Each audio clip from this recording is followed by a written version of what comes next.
Shall we start? Yeah.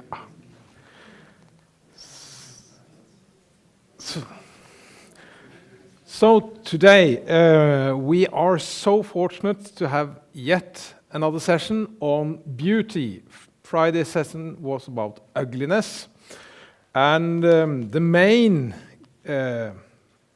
guest attraction panelist is James Stevens Curl, which he has a very long track record and has written numerous books on architecture.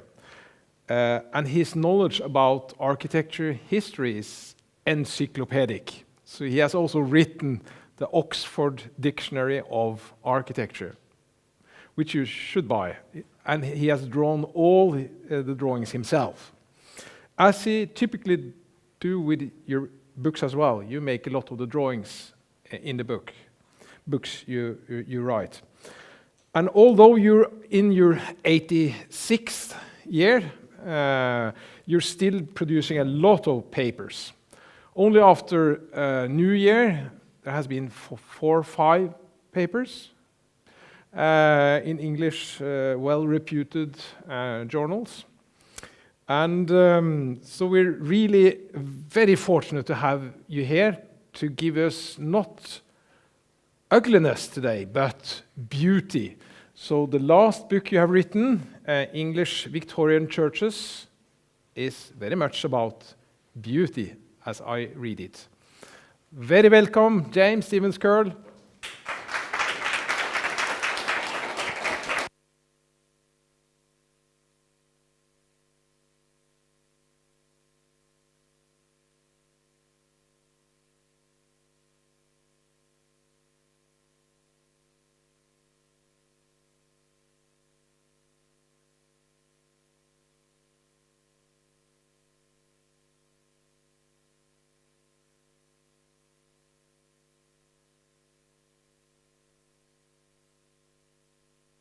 Is that working?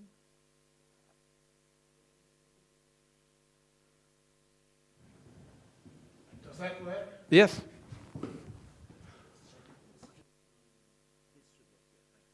I thought I'd try a few definitions to start with.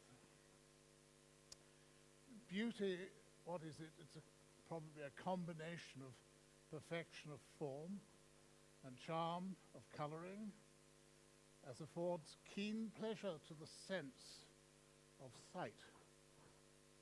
It's the quality or combination of qualities which affords keen pleasure to other senses, for example that of hearing, or which charms the intellectual or the moral faculties through inherent grace. And I think that's probably one of the most important words, grace.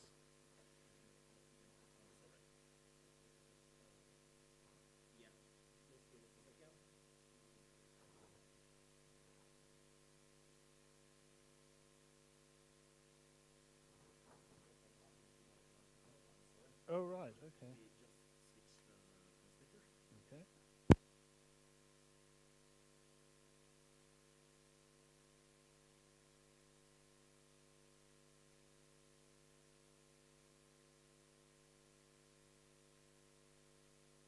Let us just check.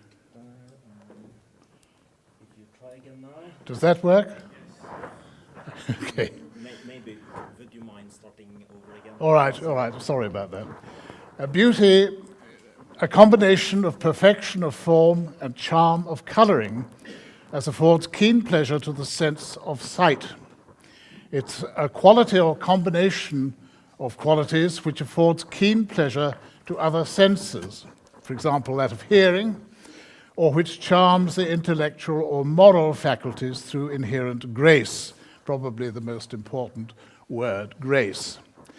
Now it appears that beauty is for the greater part some quality that acts upon the human mind by the intervention of the senses, giving pleasure through its grace and its harmony. It could be something that affords special pleasure and satisfaction, that does not jar and does not offend. The beautiful is something excelling in grace of form, charm of coloring, and other qualities that delight the eye and call forth admiration. an aesthetic category. It later became associated with the arts and crafts movement, and especially with gardens and houses, as in the House Beautiful, especially in the years before 1914, after which the word was largely dropped. It was a victim of relativism, promoted by modernism, which set up that which is ugly as the new standard, inverting all former values.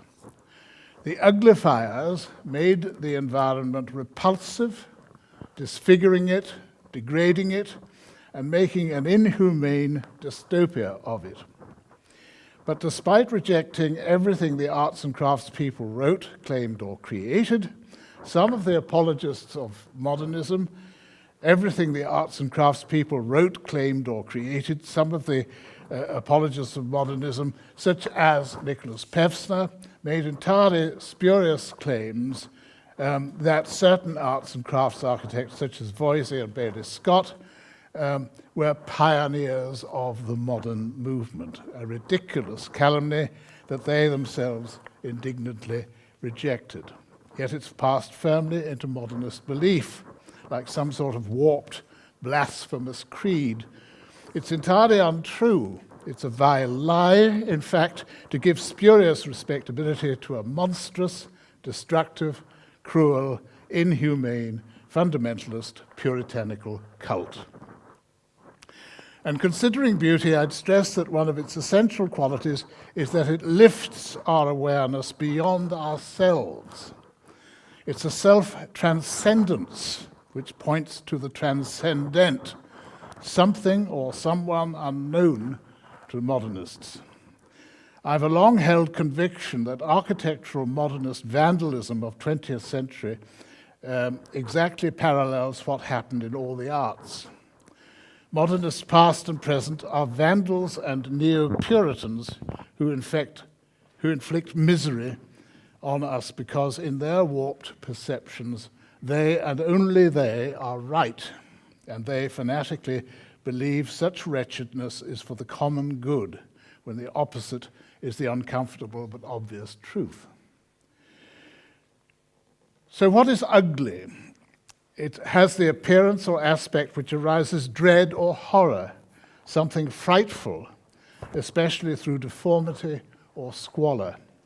It's something terrible. It's something offensive or repulsive to the eye, unpleasing, having a disagreeable or unsightly aspect.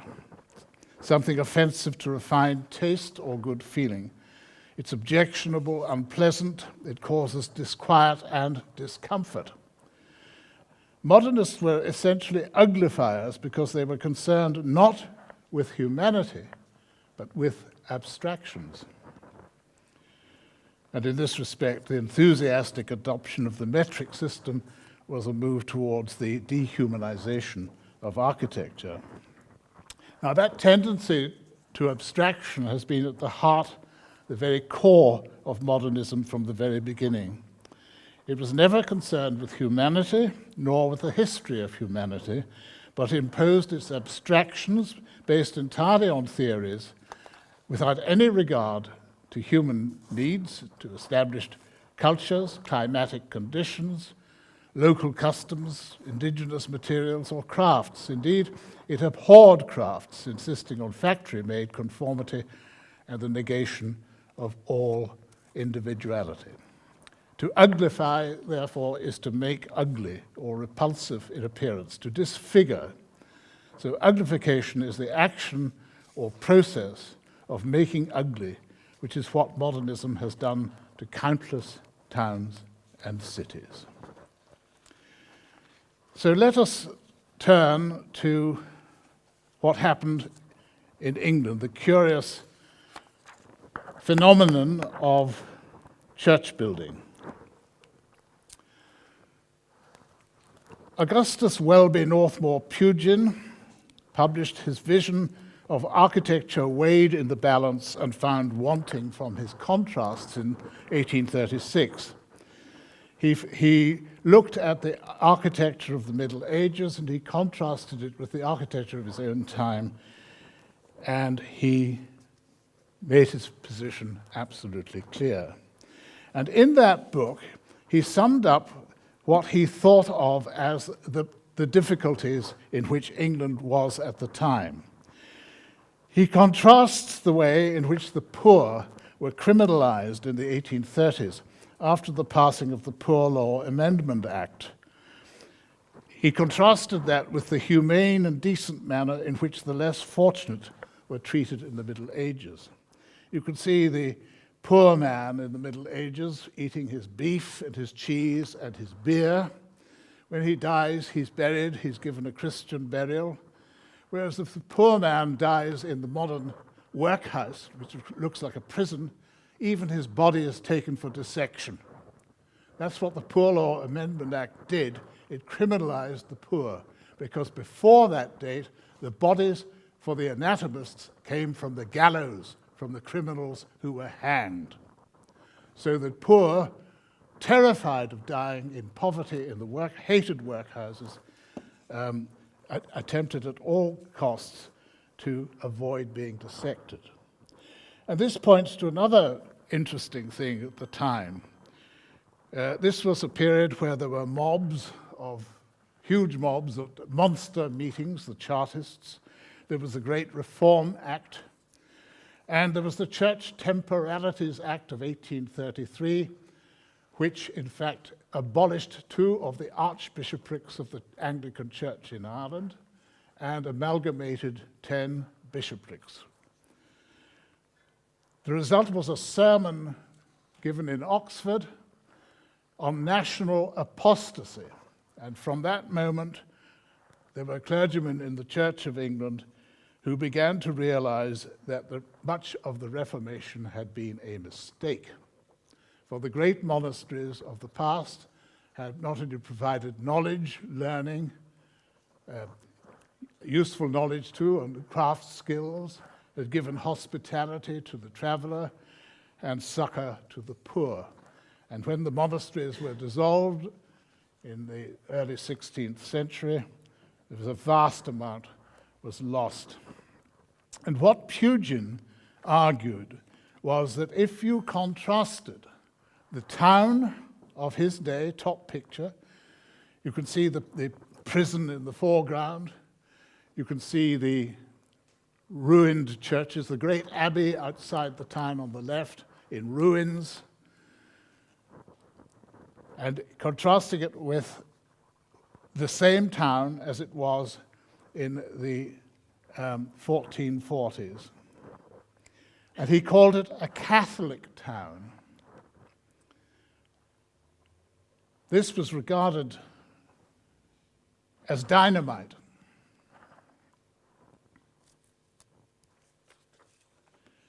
And then when he lampooned what architects were doing to medieval fabric, this is St. Mary Overy at Southwark, which is now Southwark Cathedral, with its original medieval door case replaced by this mean thing here, and bits and pieces from the abbey for sale, applied to the architect.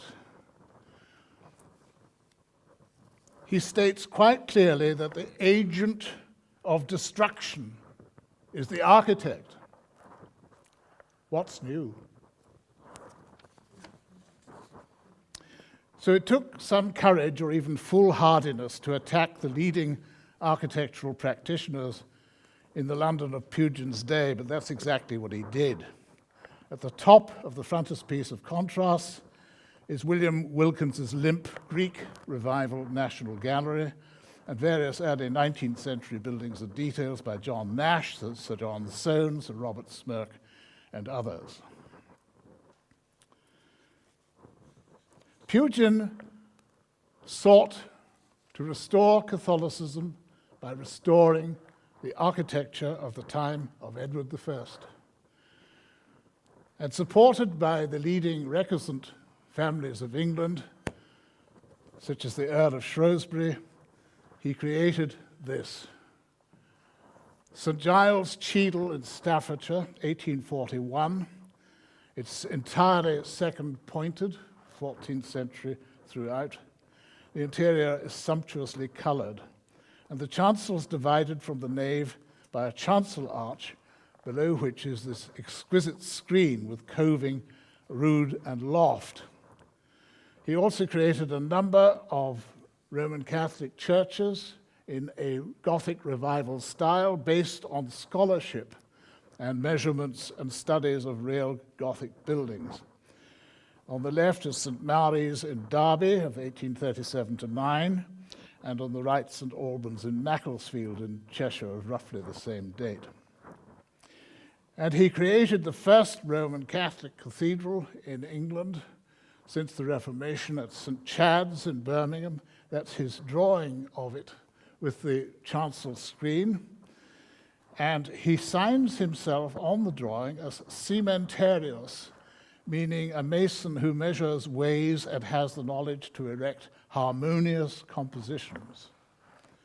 The lithographs by Thomas Talbot Berry from the firm established by William Day and Louis Haig and dates from 1839. And Pugin's own church at St. Augustine's, Ramsgate in Kent, with the screens intact.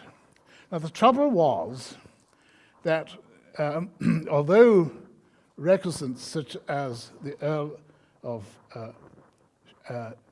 Shrewsbury was very keen, like other old Roman Catholic families in England, to restore Catholicism, and Pugin produced this masterpiece, St. Giles Cheadle. Notice the perfect revival of the architecture of the Middle Ages with the bell coat over the chancel arch, which you see on the left picture, so that everybody outside in the town and in the fields could hear the bell rung during Mass, and the exquisite colored baptistry, which you see in the right-hand pictures. But the trouble was that the Vatican was not very keen to restore the Catholicism of the Middle Ages in England. It wanted more the Roman model, without chancel screens. So you get this sort of thing happening. You get the Chapel of St. Mary and Everilda in Everingham in Yorkshire, 1836 again, lined by engaged Corinthian columns and pilasters, all with scagliola shafts. This is a pronounced classicism of the French type, contrasted with Pugin's English medievalisms. And on the right hand, Prior Park at Bath by J.J. Scholes, which is a refined neoclassical basilica influenced by French 18th century exemplars, notably Chalgrin's Church of Saint-Philippe du Roule. So we have the approved Roman version is in fact classicism, not Gothic at all. St. Francis Xavier's Church in Hereford, late 1830s, by Charles Day, Greek revival. And on the right, another Frenchified example of the Church of St. Bartholomew at Rainhill in Lancashire, again late 1830s, by Joshua Dawson. When the Roman Catholic hierarchy was re-established and the Roman Catholic Relief Act was passed in 1829, and subsequently the hierarchy was re-established, there was a huge outbreak of church building, including the prodigious Church of St. Walburga in Preston in Lancashire by Joseph Aloysius Hanson, with its massive spire and a strange interior. You'll notice that there are no aisles. It's a very uncomfortable merger between the Vatican's insistence on visibility of the altar and Gothic, which doesn't really sit very happily with that. Again, we have a classical church, St. Walburga's Preston. Preston was a very Catholic town, by the Reverend Ignatius Scholes and S.J. Nicol, a very rich interior with monolithic polished granite columns, shafts. But Gothic did, in fact, tend to come in, such as this great church, the Friary Church of St. Francis at Gorton in Manchester, by the younger Pugin, Pugin's son, with a tall, massive, stripped Gothic bell coat. Now, it doesn't look English at all. It looks far more like French Gothic than English. And it's entirely in brick and stone dressings, as you can see. Much more English was the largest Roman Catholic parish church built since the Reformation, St. John the Baptist in Norwich, which is now the Roman Catholic Cathedral, by George Gilbert Middle Scott. That's the son of the great Sir George Gilbert Scott, who converted to Catholicism. It was entirely funded by the 15th Duke of Norfolk, who represents one of the oldest Catholic families who did not change at the time of the Reformation. So it's a very noble, first pointed and scholarly work by an English Goth. Contrast that with Brompton Oratory, entirely Roman Baroque. The oratory of the Assumption, Immaculate Heart of Mary in Brompton in London, and St. Philip Neri. Entirely Roman Baroque, based on the Roman Exemplar, which is the headquarters of the Oratorians, who to this day perform Mass in Latin and do things in the traditional way. Associated with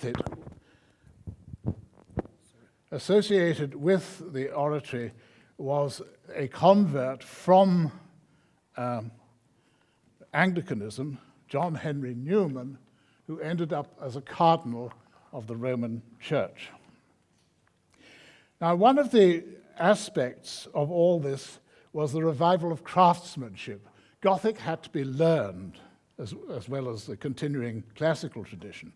And we find an early example of the work of John Francis Bentley in a tiny little church, St. Francis of Assisi, in Notting Hill in London, a church which is actually by Henry Clutton, but young Francis Bentley, who worked in Clutton's office, designed the high altar and this exquisite baptistry, where he himself, Bentley, was received into the Roman Church, and taking as his second name, Francis, from the patron of the church.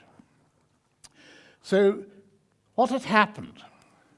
Well, because of the fear of godlessness, because of the fear of revolution, because of the fear of the mob, there was a huge outbreak of religious revival and indeed of church building. It was prodigious among Roman Catholics and among the Anglican Church and among dissenters. Bentley himself went on to design several masterpieces. The conversion of the former Bavarian embassy chapel into a little church, the Our Lady of the Assumption in Soho, Bentley added that exquisite apse, which you can see on the left-hand picture, and a little Gothic masterpiece, the Church of the Holy Rood in Watford in Hertfordshire. Now you'll notice that Bentley creates a rood loft rather than a screen. In other words, he raises the rood up high so that there's nothing to block the view of the high altar from the nave. So the great rood with the rood beam was said to be the first erected in England since the reign of Edward VI. And Bentley got the job of designing Westminster Cathedral in London. The hierarchy, which had been restored in the 1850s, insisted on a style of architecture that would be different from that of the Gothic abbey down the road. So Bentley mixed the architecture of Il Gesù in Rome with that of Byzantium, and created this astonishing interior with a great hanging rood and a huge baldacchino over the altar, which you see on the left. He intended the entire church to be covered in marble and mosaics. And the little chapel of the Holy Souls, which you see on the right-hand picture, really gives you a very good idea of what the cathedral interior would have looked like had Bentley had his way. He died at the beginning of the 20th century. Now, all this talk, national apostasy, worries about the way society was going in the reign of William IV, 1830 to 1837, led to the formation of two architectural societies at the two great universities of Oxford and Cambridge. Many undergraduates went out on church crawls, wrote them up, studied them, drew them, and revealed to an astonished and ignorant public, and sometimes clergy too, what the various bits of the medieval churches were for: sedilia, piscinae, roods, etc., etc., all of which had been rather submerged or lost or destroyed under the Puritanism and the iconoclasm of previous centuries. Probably the worst was that of the 17th century, when the Republic came into being under Cromwell, and the iconoclasts had a field day wrecking things, smashing windows, and all the rest of it.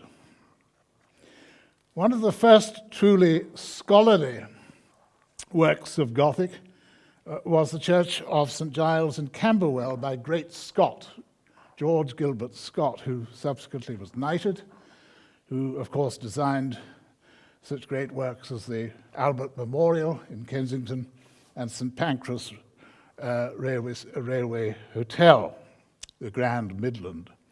It was also very important to provide churches when you built new housing estates. And that is a typical cheap church on the left at St. James's Gardens in Norland in Kensington, with a little church built of brick with stone dressings by Louis Vulliamy. But it is not very scholarly.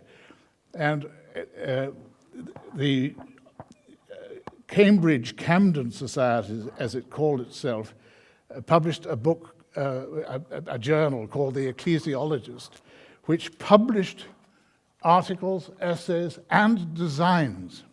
It approved of the Church of St. Giles at Camberwell because of its scholarship, because of its accuracy.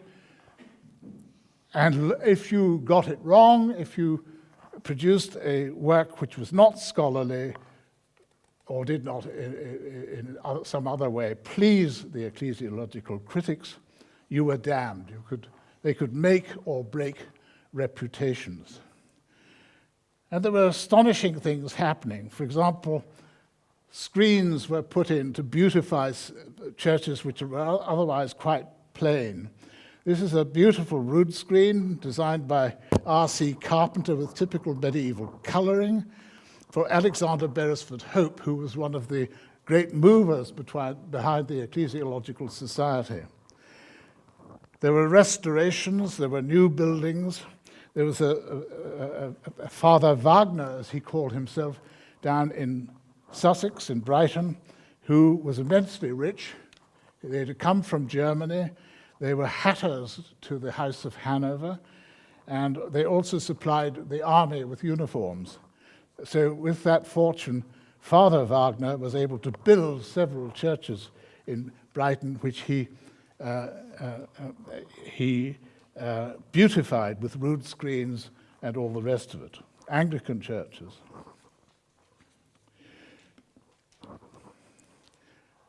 R.C. Carpenter was one of those who worked in Brighton for Father Wagner, and he designed the Church of St. Mary Magdalene in Munster Square, St. Pancras.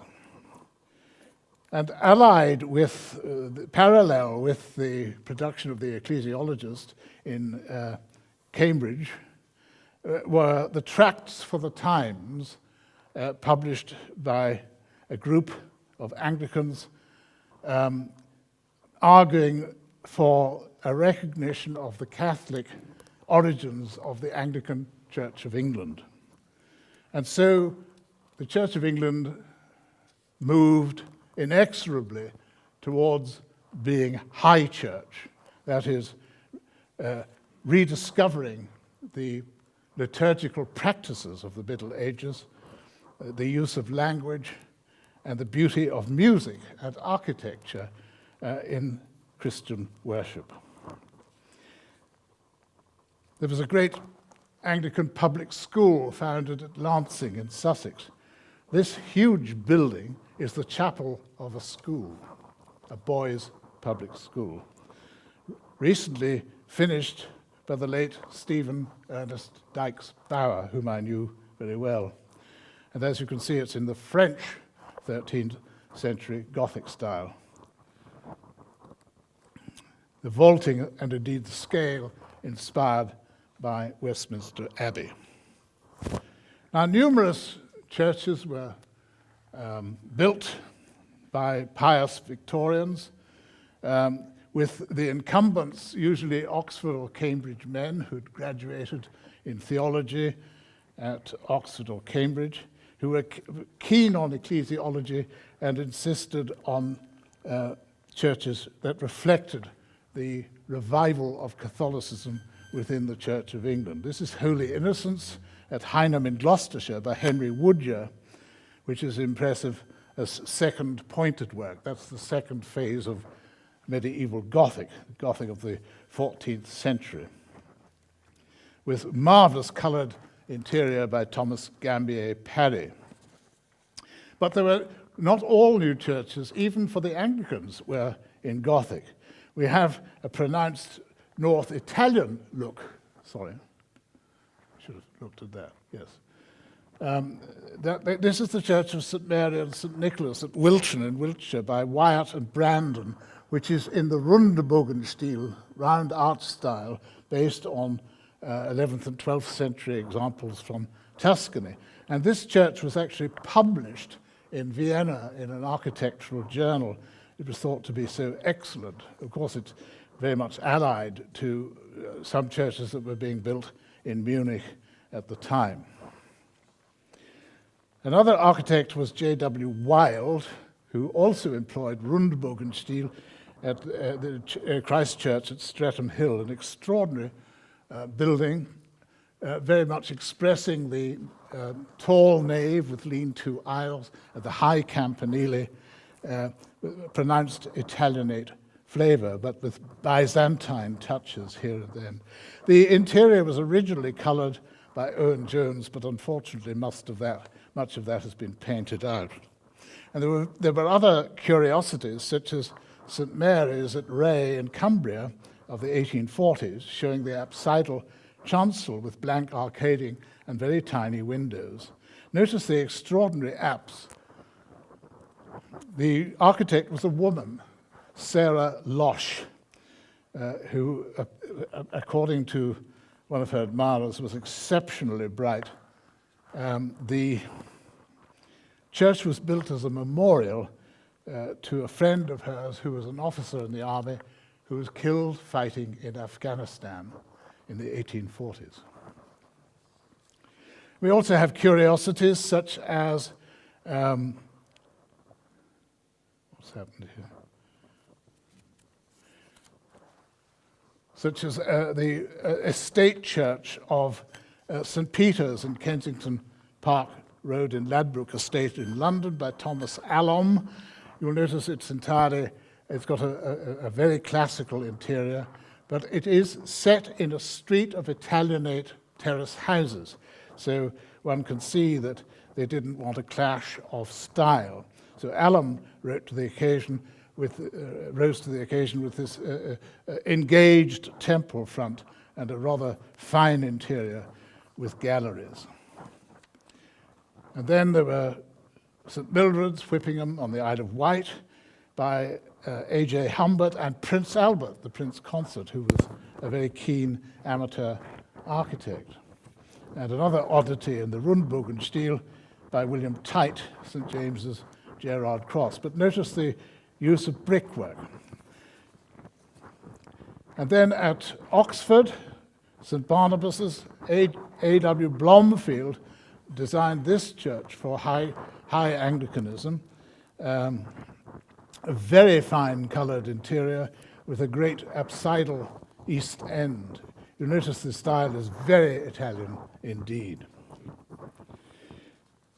And another example of the Rundbogen style, Seddon St. Catherine's, Horwithy in Herefordshire, mixing Romanesque elements with Byzantine. St. Sophie's, or the Wisdom of God, Lower Kingswood in Surrey, by Barnsley. Again, you're getting the arts and crafts influence coming in the late 19th century, with influences from Byzantium and other places. So, in fact, there's a stylistic mix: Gothic, Romanesque, Italianate, etc. This is good. It doesn't. I think I can improve the sound if I just. Oh, sorry. If you allow me to just change the once more. Now it's working quite good, but it was just.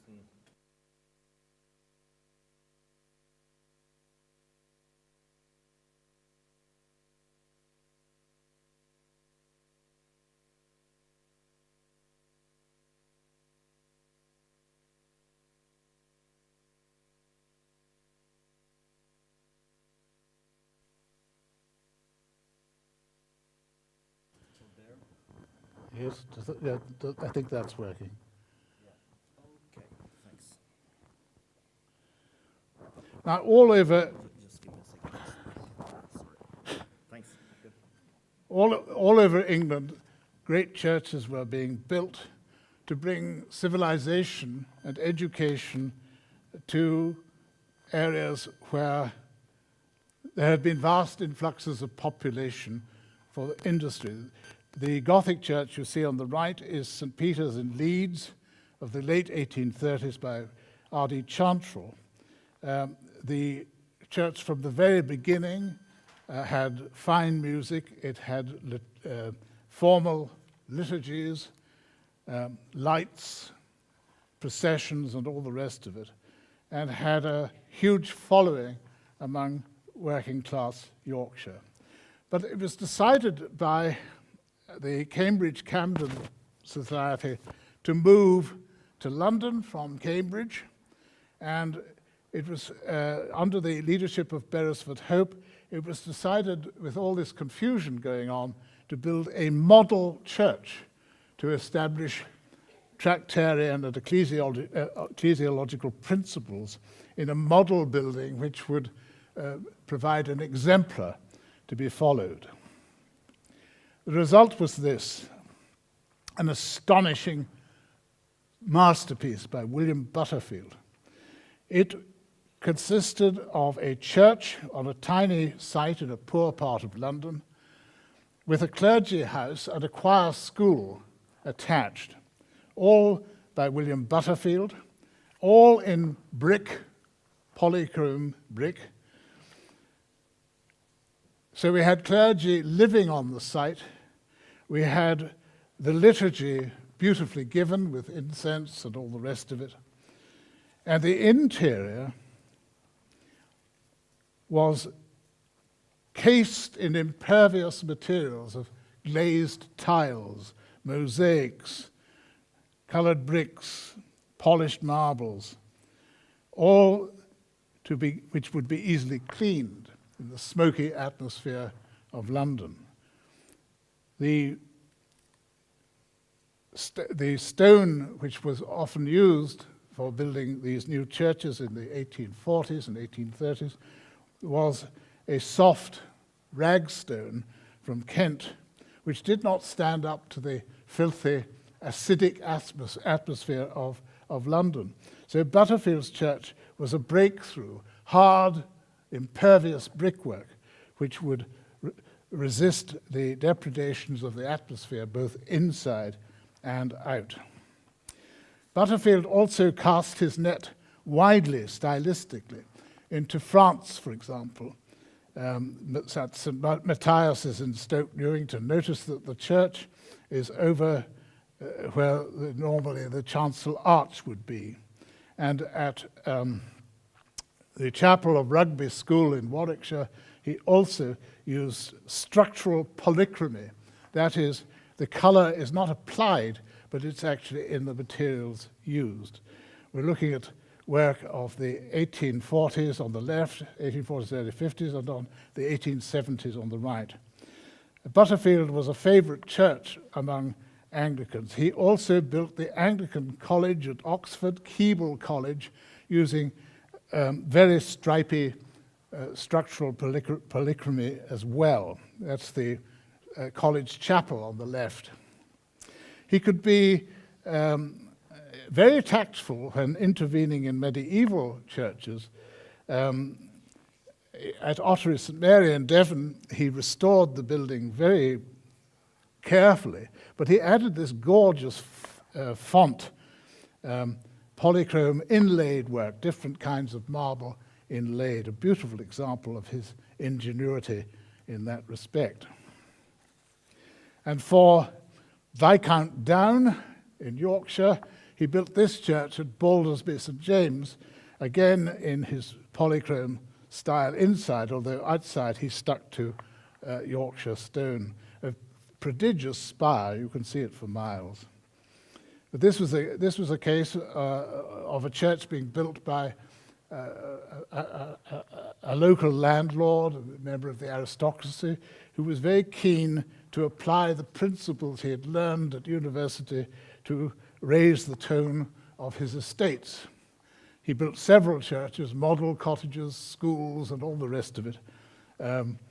Many of the buildings actually designed by Butterfield. And this is another example of Butterfield's work for Lord Downe. St Mary's at Ashwell in Rutland. I used to live about 2 miles from here. This is 1851. It's a wonderful lich gate, typical of Butterfield's use of simple carpentry. It's a kind of pungent originality for which Butterfield was famed. There were other architects involved now in the Gothic revival. George Edmund Street, for example, became architect to the Diocese of Oxford. He designed this really very fine Church of St Mary the Virgin at Wheatley in Oxfordshire in the 1850s. Now you'll notice there's absolutely nothing limp-wristed about this. It's a powerful statement. It doesn't look medieval, but it's based on sound scholarship. And the same architect, delightful little building at Howsham in Yorkshire, you see on the right, has polychrome colonnettes in the very ingenious little tower, and a lean-to porch, which is very cunningly set to one side of the tower and the front of the church. A lovely, very free composition. And round about the middle of the 19th century, especially in the 1860s, the structural polychromy became very powerful. For example, at Helperthorpe and at All Saints in Boyne Hill, Maidenhead, by G.E. Street. Sorry, did I not? Did you not see that? Did you see that picture before?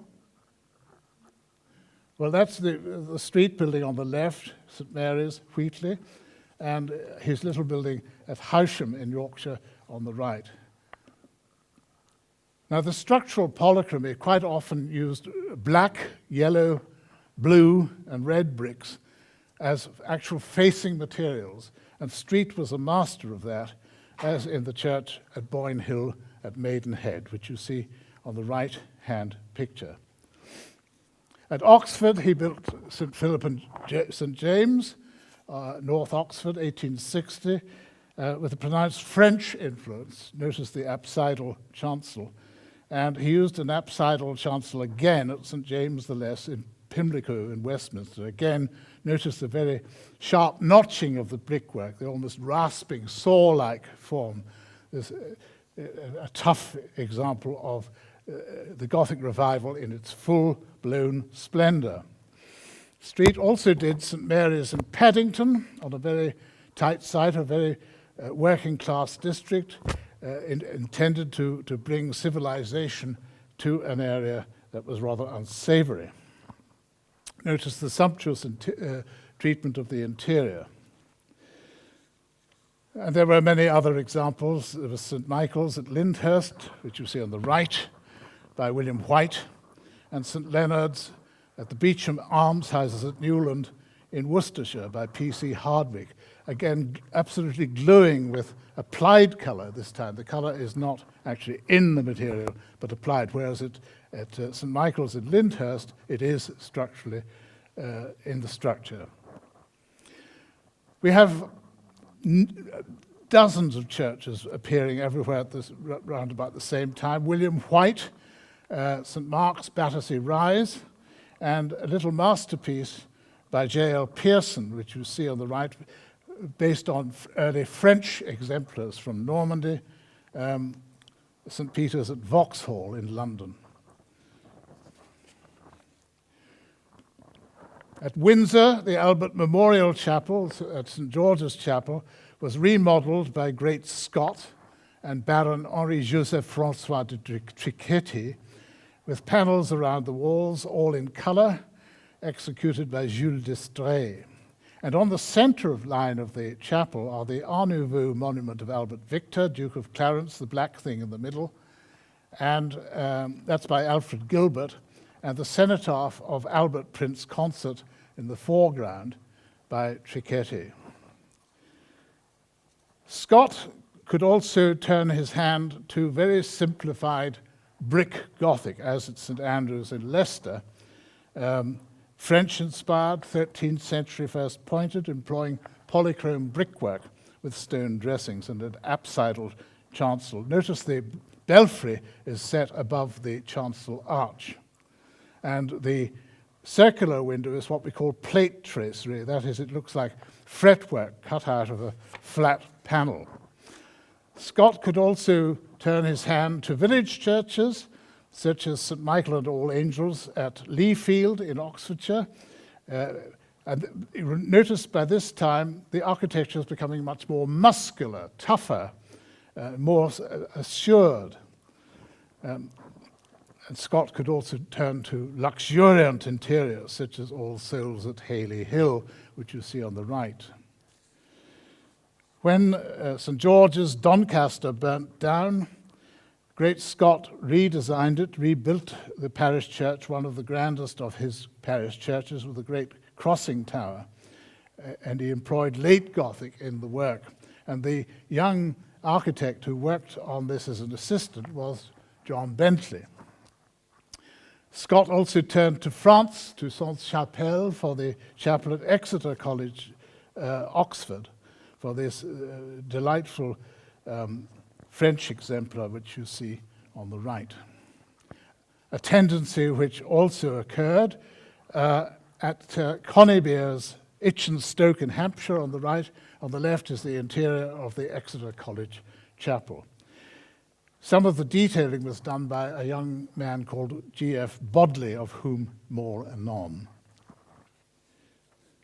And then there were those tough minsters in London, St Chad's, Shoreditch, with a clergy house adjacent to it, all in very poor districts intended to be sort of symbols of holiness within the slums.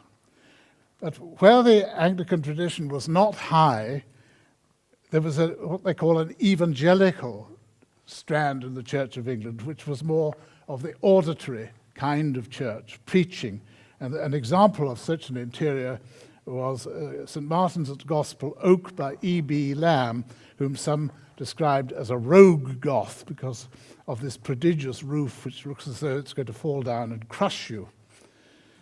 One of the other rogue Goths was Enoch Bassett Keeling, who did a number of churches. Not one has survived intact because they were such powerful meat. The piers are made of cast iron. The polychrome of the arches was so extreme. They were described as Zulu war shields, and the frantic carpentry of the roof offended serious taste. So poor old Bassett Keeling's work has not survived anywhere without massive interruption. There was an exception, though. St. Mark's, Dalston, an extraordinary, huge building holding 2,000 people by Chester Cheston. And I'd like you to look at the stained glass in the roof, which was carrying things a bit too far for some. Again, notice the polychrome stripiness of the arches and the cast iron columns, piers. One of the most amazing of all Goths was William Burgess, who built St. Mary's at Studley Royal in Yorkshire. On the left is his exterior, and on the right part of the interior, all gloriously coloured, drawing on French exemplars and English, but very scholarly and powerfully put together with huge imagination. And the absolutely beautiful little church of Christ the Consoler at Newby Hall, Skelton-on-Ure in Yorkshire, by Burgess, drawing on 13th century precedents with French seasoning. The colouring of the interior is truly lovely. There's nothing weak or feeble in this. And the wonderful thing about Christ the Consoler is it consoles. It was built as a memorial to a young aristocrat who was murdered by Greek brigands when on the Grand Tour. And then we have numerous others. We have St. Mary's, South Dalton in Yorkshire by Pearson, and a church not very far away from South Dalton, St. Leonard's at Scarborough, by the same architect, both built for local landed gentry and aristocrats to improve the lot of their tenants. And an exquisite little church by Pearson, Christ Church at Appleton Le Moors, actually built by a shipping magnate for the local village, a powerful example of Pearson's mature style. And I love this particular picture because it shows a Pearson church shortly after it was built, St. Mary's at Freeland in Oxfordshire, with its splendid saddleback tower, its plate tracery, and two people in period dress in the front. Notice the apsidal chancel. On the right-hand side is a modern photograph of the lovely interior. Notice the vaulting and the colouring of the walls, and the thin chancel screen. Sometimes we find Romanesque revival too. St. Michael Garton on the Wolds in Yorkshire, entirely covered with painted decoration, frescoes. There are scenes from the Old Testament and much symbolism. A lovely thing in which both Pearson and Street were involved.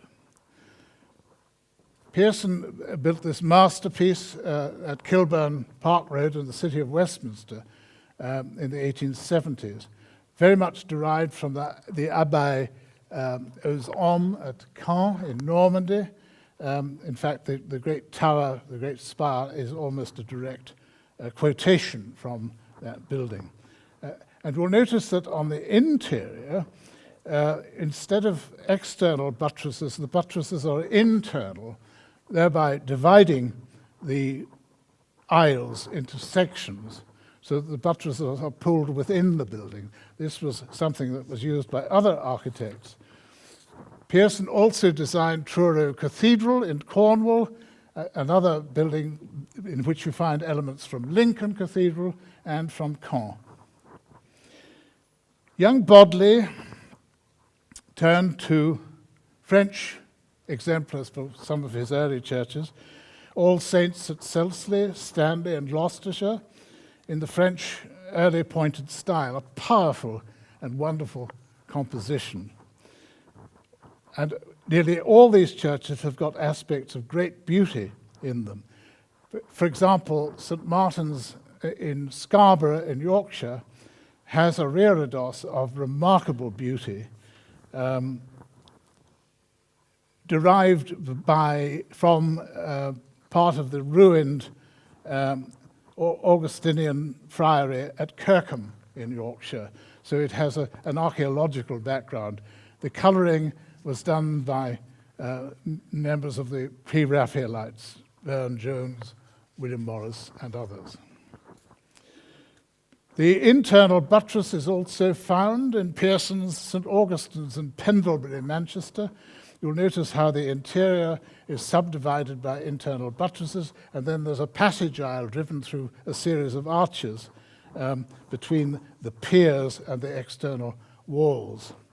This was Bodley set up in practice with Thomas Garner, and together they built several masterpieces, including Holy Angels at Hoar Cross, which was a memorial church. It's really a rather grand mausoleum for a local family. Notice the archaeologically correct tomb cover on the right-hand picture based on the Percy tomb at Beverley Minster in Yorkshire. So Hoar Cross is a little masterpiece with every detail exquisitely handled.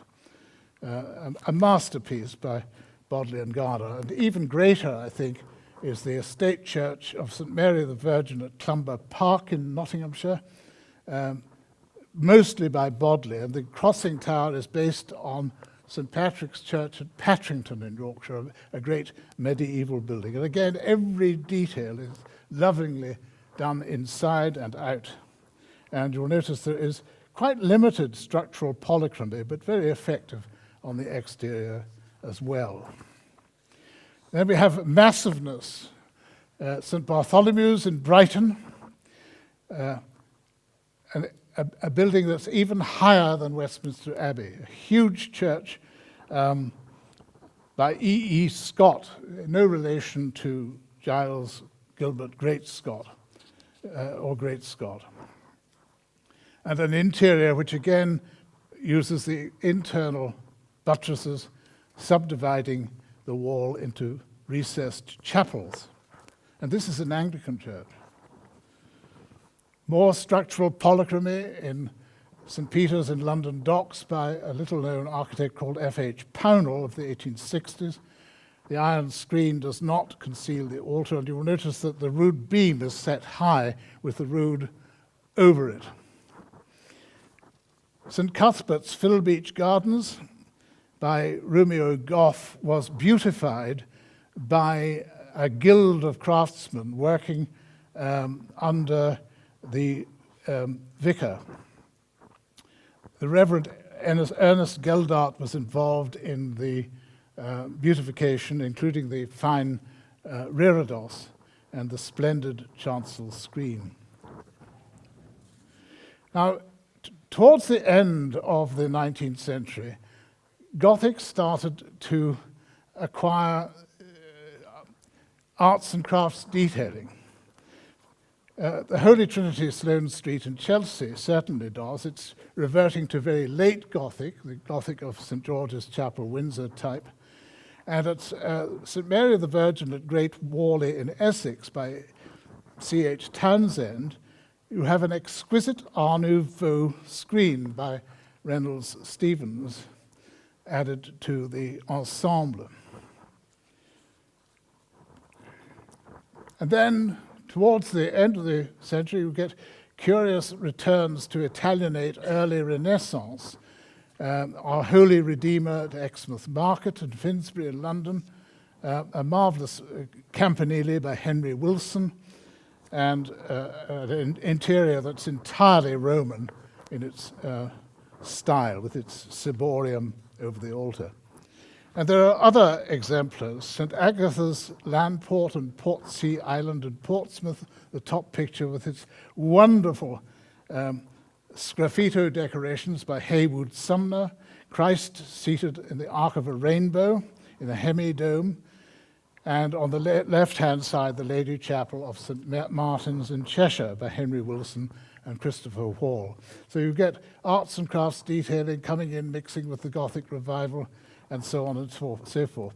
The larger picture, the church in Landport, is known as the Cathedral of the Car Parks, because it was the only survivor of a whole area that was demolished by the planning authority in order to build roads which were never built. So it's marooned in the center of car parks.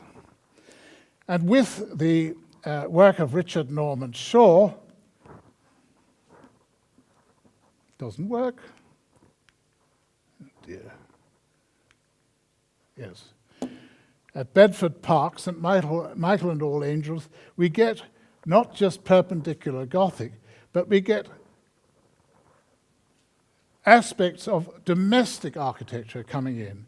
For example, on the exterior, and an interior which is starting to move. It's still Gothic, essentially, but it's moving in the direction of arts and crafts, and indeed the domestic revival, the revival of interest in domestic architecture. Shaw also designed two churches. Oh dear. Right, I've got it. Richard's Castle in Shropshire on the left, and All Saints at Leek in Staffordshire. And you'll notice that although they're superficially Gothic, they're strangely crushed, and indeed they're more arts and crafts than Gothic revival. And what do we make of St. Chad's at Hopwas, which you see on the left, which is very domestic? In fact, it's timber framing again.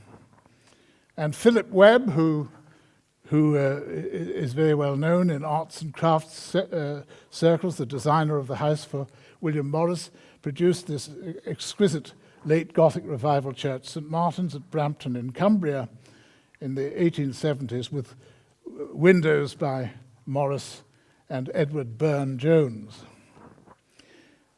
And when we get to, this is causing me difficulties, it's not working. There we are. All Saints Brockhampton in Herefordshire by W.R. Letherby, superficially Gothic, but look at it carefully. There's not one medieval aspect to it at all. This is arts and crafts, entirely arts and crafts. It even has a thatched roof and a timber-clad belfry. And there's a very strange arch over the crossing. And notice the tracing, the lozenge tracing in the transept, and the rather strange arches of the interior.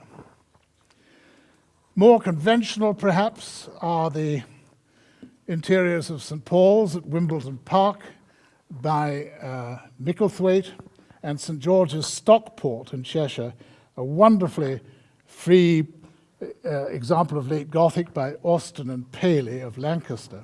Notice how the building is becoming much more panelled in its subdivision of wall surfaces.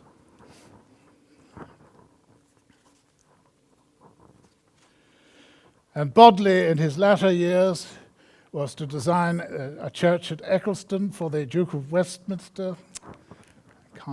I think the battery must have gone on this or something. That's the exterior with an interior which I think could have been enlivened with a bit more colour, but it's still a very fine work of late Bodley. And when you maroon a church by pulling all the buildings that were originally up against it, as at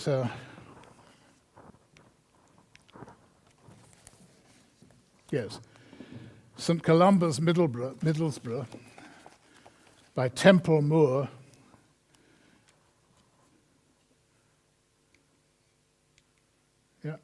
thank you. You get a building that looks very strange. It's sort of marooned in open space where once there were houses right up against the walls. But Temple Moor produced this exquisite little church of St. Mary Magdalene at Eastmoors in Yorkshire, which you see on the right, with just a suggestion of a rood beam separating the chancel from the nave, and a little baptistry to the right. This is the exterior of that delightful little building, with a wonderful arts and crafts detail in the water spout, even with crenellations. Templemore also built St. Botolph, Carlton in Cleveland.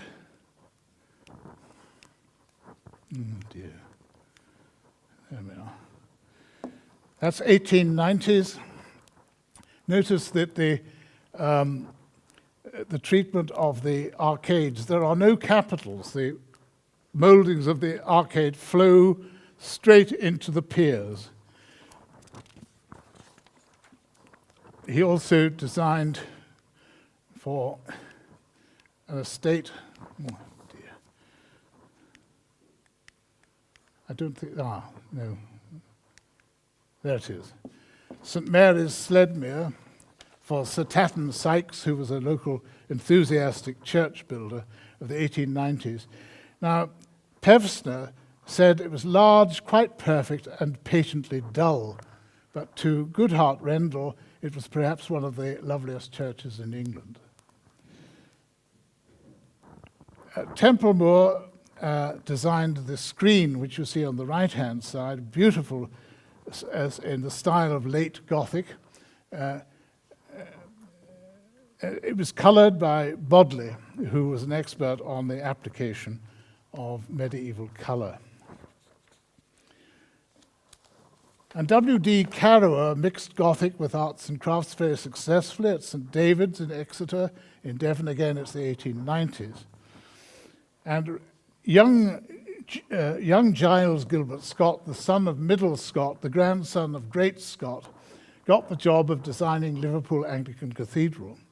The first part to be completed was the Lady Chapel, which is the size of a large parish church. Huge. The whole building is gigantic. And you'll notice the way in which the internal buttresses, the wall buttresses, have come inside again, a theme that had been used by Pearson and others, and how at the east end you have a great flugel altar in the German style. So the building is, the Lady Chapel is predominantly German Gothic.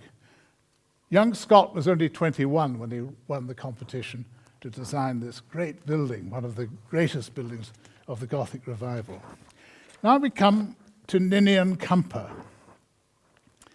A very interesting, if I can get, yes, there he is. This is St. Sepulchre's Chapel in the crypt of St. Margaret's in Paddington. Camper's first important work. It's an entire reinterpretation of perpendicular detailing, boldly coloured. It was mostly completed about 1895. It's in complete stylistic contrast with Street's church above. And the spectacular altar with its carved, gilded and painted reredos has a projecting canopy above. It's a motif which Camper used often. And the sumptuous decorations, including the star-spangled vault and the walls inscribed with quotations from the Sarum Missal, were revived by his son Sebastian in 1967. Now, Camper created some of the most beautiful, the most exquisite things of the late Gothic revival.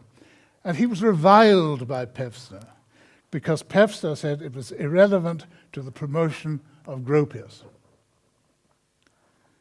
I know which I prefer.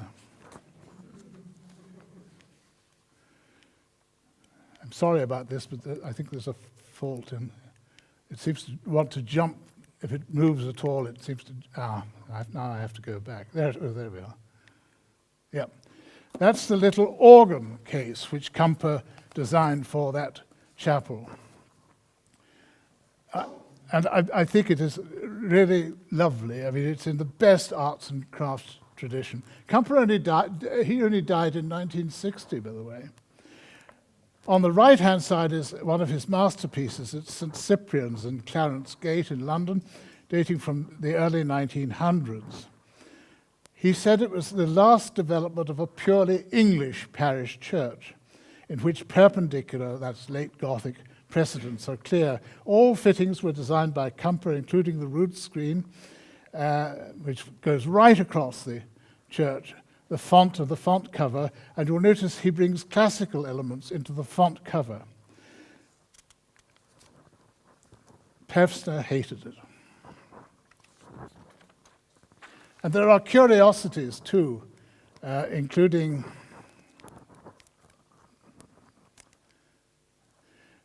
the mausoleum of the Emperor Napoleon III. It's actually in England. It's in Hampshire.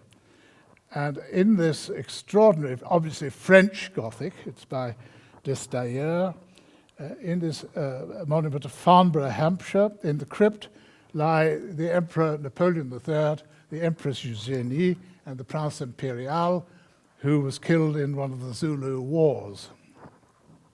And then there were Greek Orthodox churches, where you have Greek Orthodox allusions. This was by Henry Sumners in a Byzantine revival style in Liverpool. And when we have synagogues, we have something else. We have a mixture of Moresque, aspects of Spanish Gothic, Rundbogenstil, and gloriously eccentric and very beautiful colored interiors. There are several such examples. This is a particularly good one at St. Petersburg Place in Bayswater in London by Audsley and Joseph. Joseph was a celebrated Jewish architect of the time. And then the first mosque erected at Woking in 1889, designed by W.I. Chambers. It was actually paid for by a Jewish financier. It's a very pretty little building, but you'll notice that it's got crenellations straight from the Alhambra and the Mezquita in Cordoba, and other not quite serious elements which really put it into the category of Brighton Pavilion or some jolly building like that. And another factor that was very odd is the aping of Gothic churches, which of course are associated with Catholicism and with the Anglicans, by nonconformists. This is the Congregational or Unitarian Church at City Square, Leeds, by Bowman and Crowther, and another Unitarian church at Dukenfield in Cheshire by Tattersall in the style of 1300s, but it doesn't sit easily because the planning with its gallery and so on, and instead of the altar, you've got the pulpit. The use of Gothic for nonconformist churches raises all sorts of questions of awkwardness, more at home with an architecture perhaps of classicism, such as the Congregational Church at Saltaire, which you see on the left, by Lockwood and Mawson, with its grand Corinthian porch and its belfry rising up from the circular element below, and a former Baptist chapel at Beaver Street in Leicester by J.A. Hansom. It's known as the Pork Pie, and it's got engaged Roman Doric columns, but the triglyphs are only set immediately above the columns and don't continue along the architrave. So it's a very ingenious and free interpretation. And notice the two staircases on either side use the they're based on the choragic monument of Lysicrates in Athens. Much more conventionally Gothic is the former Unitarian Church at Todmorden in Yorkshire, which is again quite a scholarly effort. It almost looks like an Anglican church, but minus some of the fittings, of course. The architect was John Gibson. And later we have a congregational church by Bonella and Paul on the left. You'll see how the domestic revival is coming more into the building, elements from domestic architecture. It's moving away from churchiness, although the Congregational Church at Port Sunlight in Cheshire of 1900 by William and Seager Owen is again of that rather boxy, panelled late Gothic in which arts and crafts elements are mixed. And there are many fittings as well, such as Great Scott's beautiful screen in Lichfield Cathedral, made by Skidmore of Coventry, colored ironwork and brass and gilding. A lovely, lovely thing. And finally, for sheer beauty, Comper's glorious screen made by John Parsons of St. Teith and decorated by Bernard Smith with the Rudin figures carved by Gough. It was completed in 1908 in the Church of St. Petroc Minor at Little Petherick in Cornwall. I think that sums up the exquisiteness of beauty in an Anglican church. And I'd just like to finish with a translation I made of a poem in German by Christian Morgenstern.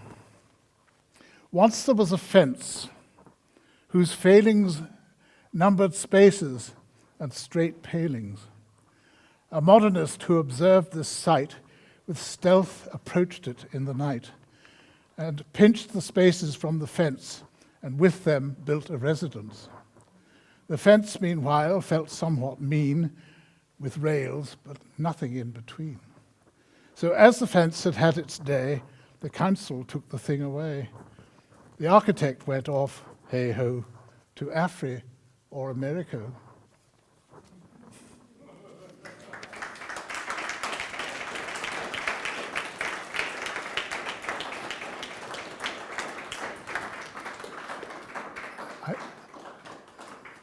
It's a bit temperamental, that, yes. So I don't. We have a breakdown. Okay. Thank you very much.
prate nå?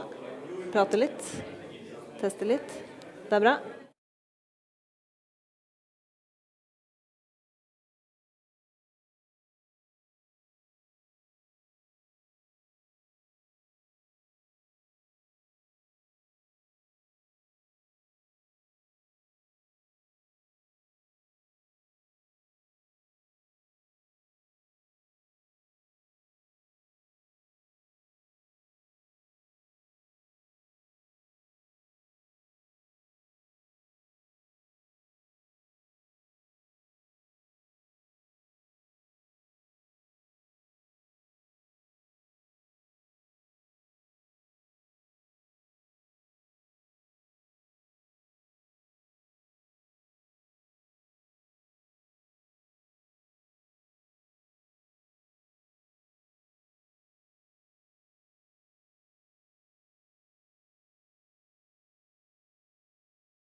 Yes, welcome back. And the next speaker is Nadia Buer Haugen. She's an architect, educated from Trondheim, and she's going to speak about the Christian Drawing School. Vær så god.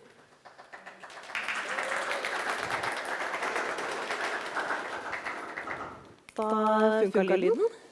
Yes. Okay. Thank you, Anders. Today we will be taking a journey back in time to see how Norwegian architects were educated at Christiania Tegneskole, the Christiania Drawing School in the 19th century. So together with Anders, I've been looking into documents on how the school was organized, as well as pictures and drawings made by the students in different classes. And with sources from different PhDs, photos and drawings from the National Museum and Archives, hopefully we can get a glimpse of how Norwegian architect students received their education almost 200 years ago. So the history of the drawing school dates back to 1818, when it was established under the name the Temporary Drawing School. It was the first and only state-funded school for craftsmen and engineers, architects and artists. And their joint subjects was the drawing classes. So this was the first school in Norway where we were able to be trained in architecture. And the students, they had varying backgrounds and training, and many were originally builders and craftsmen, while others were military officers who did planning in the military context. And at the time, the title architect wasn't a protected title, and many craftsmen would call themselves architects in address books and registers without necessarily having the qualifications beyond the ones of a craftsman. Others, out of professional pride, held on to their builder title, despite the fact that they were behind the design of larger, complicated buildings. So maybe the title of an architect held more esteem at the time than it does today. So the education, the school was at its origin, first and foremost, a school for craftsmen, as I mentioned. And the original ambition was to form an academy of art, but given the harsh Norwegian reality after the dissolvement of the Union in 1814, there were not sufficient funds for such an extravagance as an art education would be at the time. So the need in the capital at this time was aimed at raising the level of craftsmanship, as there were many pressing construction tasks. And in the beginning, the age range between the students were wide, everything between the ages of 8 to 10, and also adult professionals. And the school had 2-hour daily teaching in basic freehand drawing for 50 to 60 students, 8 months a year. So to save money, this measure was temporary, as mentioned, but in 1822, the school becomes permanent, and it changes the name to the Royal Drawing and Art School of Christiania. So throughout the 19th century, the school develops into the originally planned academy, and the education is more formally based around aesthetic subjects. The classes throughout the years cover topics such as construction, ornament, crafts and decoration, and anatomy and art history. The school rules claimed that the building class should learn to draw classical Greek column orders, as we see in the picture, as well as elevations, sections, and plans. And some of the student work that has been saved in the archives. Here we can see how they practiced constructional drawings, such as roofs, joints, timbering, and stairs. And for the bricklayers, we see the same drawings, but of different solutions for brickwork, arches, and vaults. And in the teaching plan from 1889, it is stated that course number 16, which was called Arkitektonisk style, said that the students shall be given a review of style and proportions. And it is mentioned that because a lot of the teaching material, such as the posters the students would copy, were in German, it is likely that this could have influenced architecture built in the capital in the 1800s. Also, at this time, many Norwegian architects are educated abroad. Many in Germany, which could also explain why a lot of the classical apartment buildings in Oslo from the 1800s are referred to as Berlinergårder. I didn't really know what the English term would be for that, but Berlin houses. And these were in the New Renaissance or New Baroque style. However, the school is still at this point not considered a formal architectural education, and the classes were not adapted for architects until 1880, when Herman M. Schirmer gives a series of lectures about architecture and building art. And I'd like to talk a bit more extensively about Schirmer because he played an important role in the development of the education at the drawing school.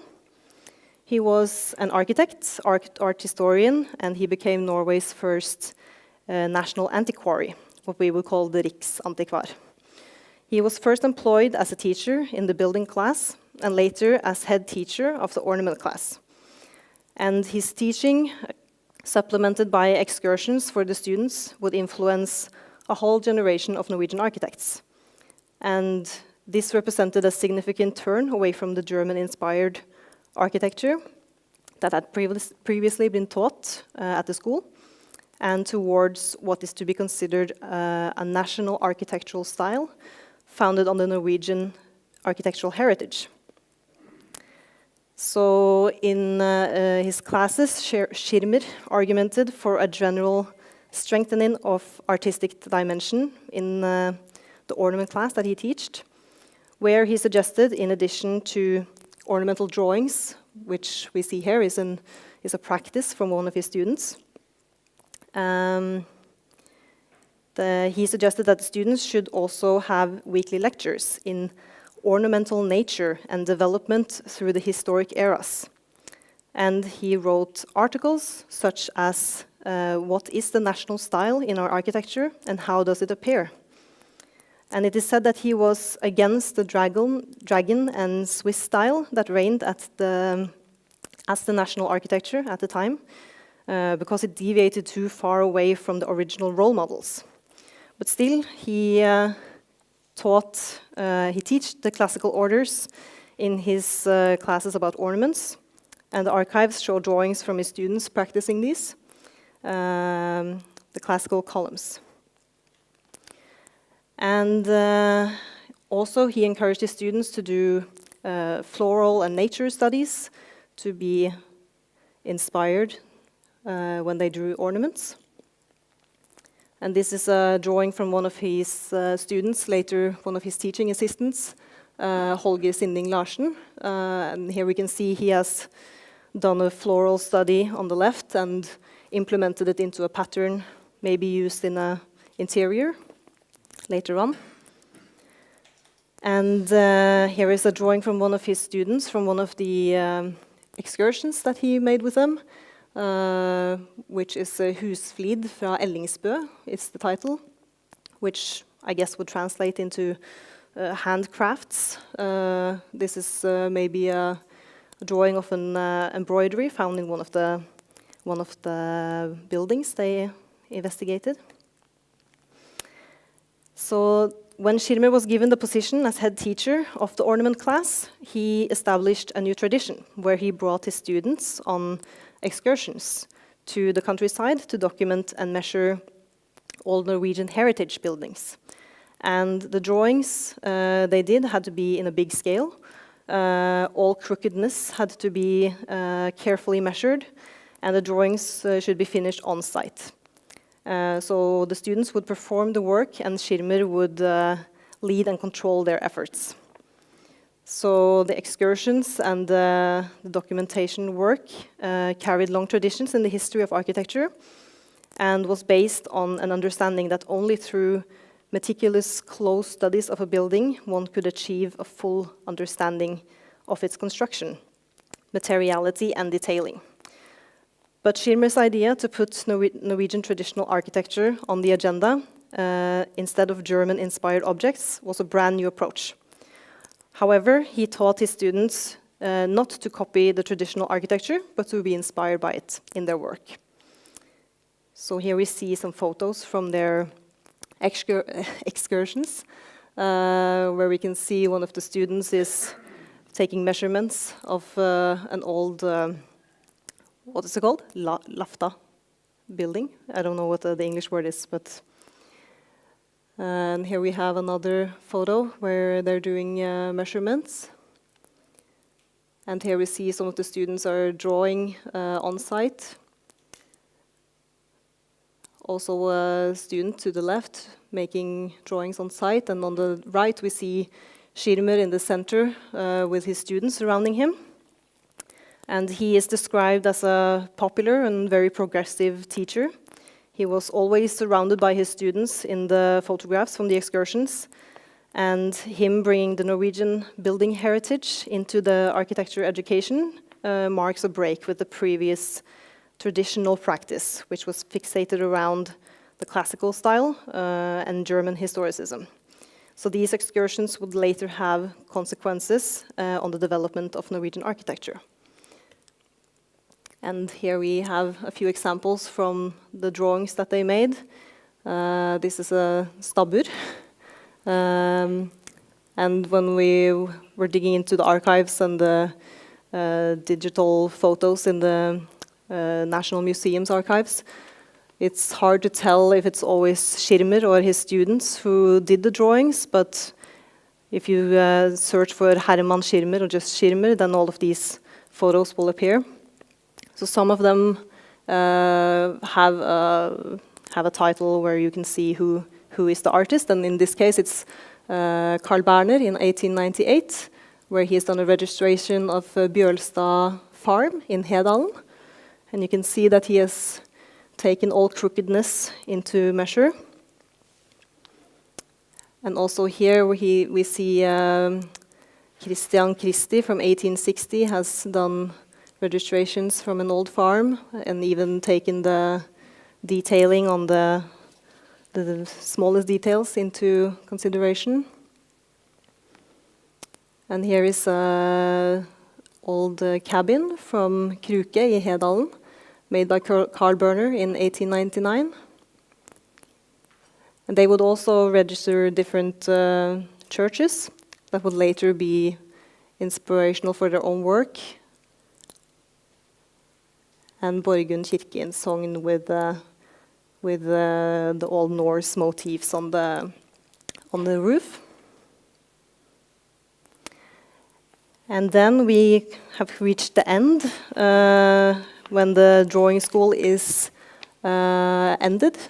So when the establishment of NTH, the Norwegian Institute of Technology, came in 1910, the NTH was modeled after the more polytechnical universities in Europe, and this led to the discontinuation of the drawing school in Kristiania.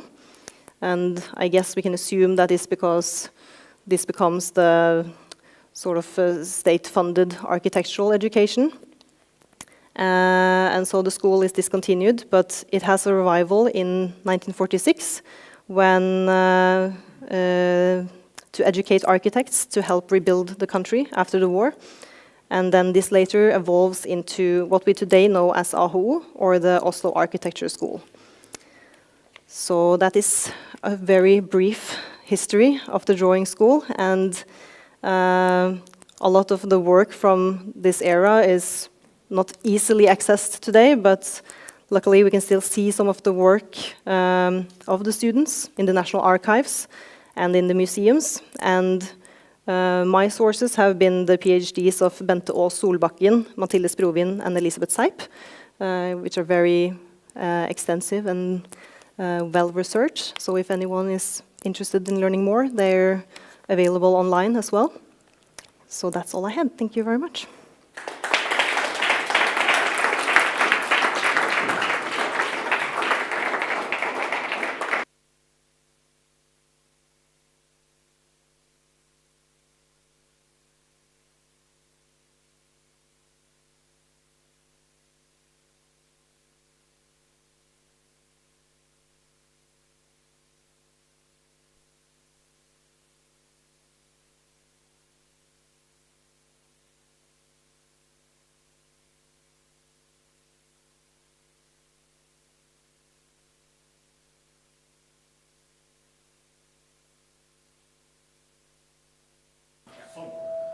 There is the sound. Good. Thank you, Nadia. It's so interesting. And the transition between 1910 and 1930, what they did is not covered properly in any PhD or master thesis. That could be for some future work. Next speaker is Christian Hoff Andersen. He is also an architect devoted to classical architecture, and he's also, as Nadia, Christian also writes papers about architecture on a regular basis. So please welcome Christian.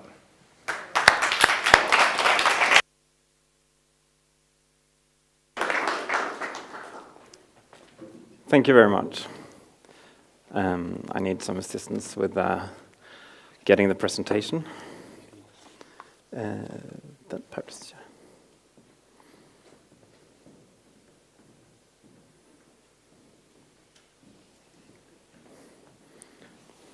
Wonderful.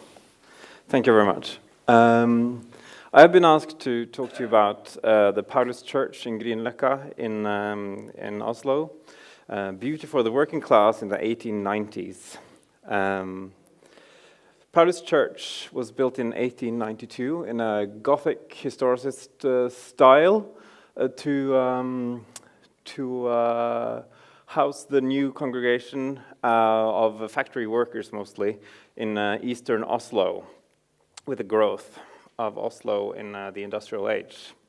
The whole thing actually started with Georg Andreas Bull, who made the plans for the area of Grünerløkka, and he planned it with a beautiful large park in the middle called Birkelunden, the Birch Grove. And his idea was to have a church and a school forming sort of axis of life, from education through the everyday and to divinity and eternity, which you can sort of see here. The axis starts with the school. Here's the pavilion and the park parts, and then the very important church that punctuates this axis. He brought out a competition, which was won by his son. And Henrik Bull was a brilliant young man of 23 when he won the competition, and he went on to do great things later. But this was his first major built work. So I wanted to show you a few of the drawings, because this is the plan for the basement of the church, but even here you can see the extreme symmetry and the axiality of the way it's been built up. There's an emphasis on progression, but at the same time he brings in a very useful motif of side wings going perpendicular to the long. This is a whole church type, but it still doesn't feel too long because he introduces that theme. Another thing that the side wings do is to sort of connect the large tower, which has this very important function in the urban scheme of Birkelunden. And he's able to connect the tower and the scale of the surrounding buildings with the need for a point of focus in this large urban room. So he has a lot of important stuff happening at more or less eye level here. Then you get these large roofs, and the middle of the tower is connected visually with the roofs through its relative simplicity. And then in the end you get the spires that soar towards the heavens, similar to the theme of perhaps education, life, and eternity that we were talking about earlier. So what you can see here is that even though this is an extremely vertical building, he's able to make it land on the ground quite cleverly, and he breaks down the scale of it in my way, in an impressive manner. And he's also able to connect the different parts, so that even the tower has, for example, these bands of glazed brick that connect the long volumes with the tall ones. And there's something almost like a medieval fantasy about this. You could imagine a church that's 800 years old, looking like this, with little additions and things springing out, and things building out from the relative simplicity of the original volume. So this is the church when it was only 8 years old. I think this is seen from the schoolyard, actually. You can see how it, again, connects with the scale of the buildings behind and around it, but still does this very singular thing with the tower, and also you can see another theme that we've been talking about, which is the use of arches. So that even though you count this as a Gothic church, there's use of the segmental arch. There's a few semicircular arches, and all of it is very rounded. There's also some arches that sort of negotiate these different themes in very interesting ways. You can also see very easily here how the main spire has little spires on the side. So you have one big, tall, octagonal spire, and that spire has 4 side spires, which connects to a square base. So there's even a theme of fractal composition here, which is, universally acknowledged to be beautiful. There's other themes here which I think made people connect with this church. It became loved very, very early on, and you could say that it's a church that has these almost sensual qualities. There's beautiful color, the use of light from the side wing. It pours in a very lovely manner that makes you feel very welcome. The sound there is delightful. There's a movie called The Usynlige, which was taped partly in this church, which has a lot of organ playing, and it has this warm, wonderful quality to it. Then again, there's comfortable seats relatively.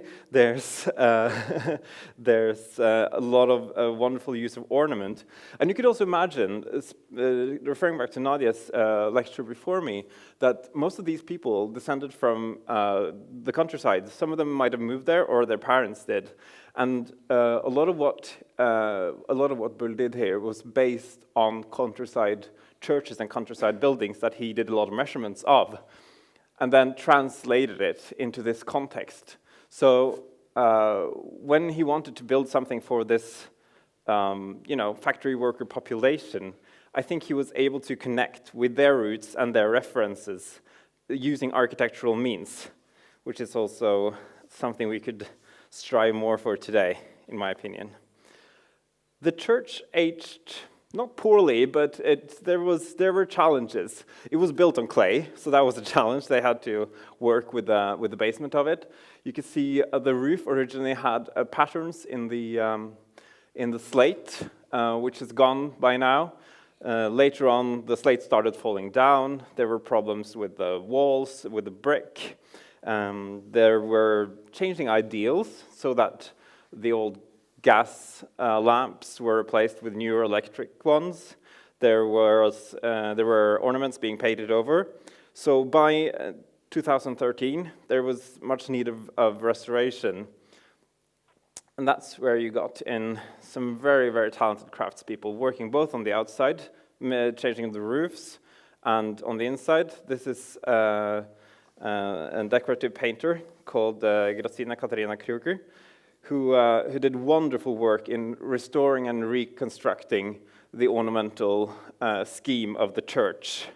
So just showing you a few of the pictures from what she did. Another example, in my opinion, of that we still have so many talented craftspeople. You sometimes hear there's no craftspeople to build classical architecture, but this is just one of many, many examples that that's not true. There's very talented people going about what they do, which actually also goes for the lamps, because what they were able to do was to recreate the original gas lamps at the restoration in 2017 with electric lights and hang those. So that this picture was taken yesterday, and you can see it's still a thriving, wonderful, welcoming space. It's solid, but it's soaring. It's connecting with the brick architecture that's typical of this part of Oslo. You know, the brick factories, the simplicity of the built environment. Both for practical use, for living factories, is taken in here. But again, it's elevated, it's transformed into something else. You don't have to be a believing Christian to see the parallels between religion and architecture in that regard. There's figurative ornament being used brilliantly. Just the way the gold leaf is used, where you take the grounded colors of the earth and then give it shine and sparkle, and connecting to the natural world as well, and some very clever use of segmental arches leading onto Gothic arches, even with the reference of the blind arcade arch, connecting the long hall with the perpendicular wings. So you can see how it functions as an everyday space, as something that still speaks to people of different backgrounds. You can see a woman in the traditional Sami costume in the left corner, for example, and it's still a very lively congregation. It was the first congregation in Norway to have ceremonies for same-sex couples. And it's colorful, it's warm, it's inviting, and it still speaks to people more than 100 years after it was created. So Henrik Bull, with this early work, was talking architecturally about things that he would later come to elaborate. But already here you have the everyday as a starting point, the grounded, the natural, and then by the use of structure, by the use of ornament, by the clever use of historical references, and just a good hand at design, he was able to take the everyday into the divine. Thank you.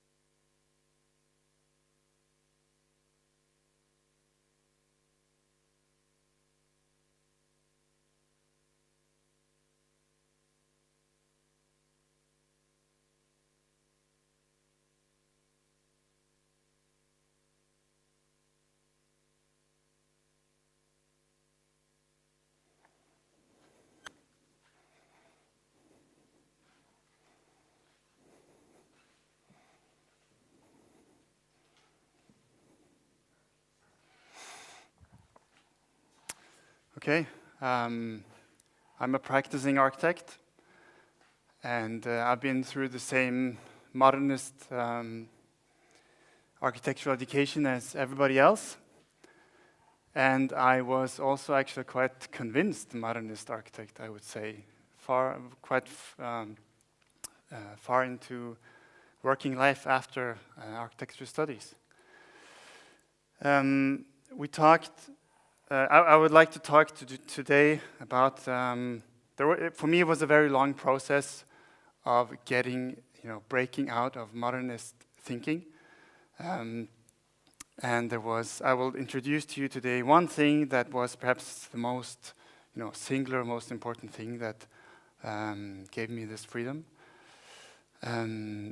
last week we talked about, on Friday, we talked about the power of language, how modernist architecture has managed to establish itself and maintain the dominant position for 100 years through the use of language and rhetorics. And it's a difficult discussion to, just have word against word. So my ambition today is to give at least one thing from, one hard fact from science that supports criticism of modernist architecture. What you see here is lightning, or it could also be roots of a tree, or rivers in a drainage basin. You see lines breaking off at some point, and it breaks off again, and breaks off again, so it becomes increasingly detailed. And this is the phenomenon of fractals in mathematics and also in nature. This can be the degree to which this line, or the speed, how fast it breaks off into another line, can be quantified in something called a fractal dimension, which is a number from 1 to 2. It's always between 1 and 2, where 1 is a line that never breaks, it's just straight, or it can be objects that are exactly the same size, whereas 2 represents infinite change, right? So it's a line that breaks so often that it just fills the whole space, or objects that are infinitely smaller than the previous one. And this is everywhere in nature, something between 1 and 2. What you see in the bottom here is the underside of a cloud.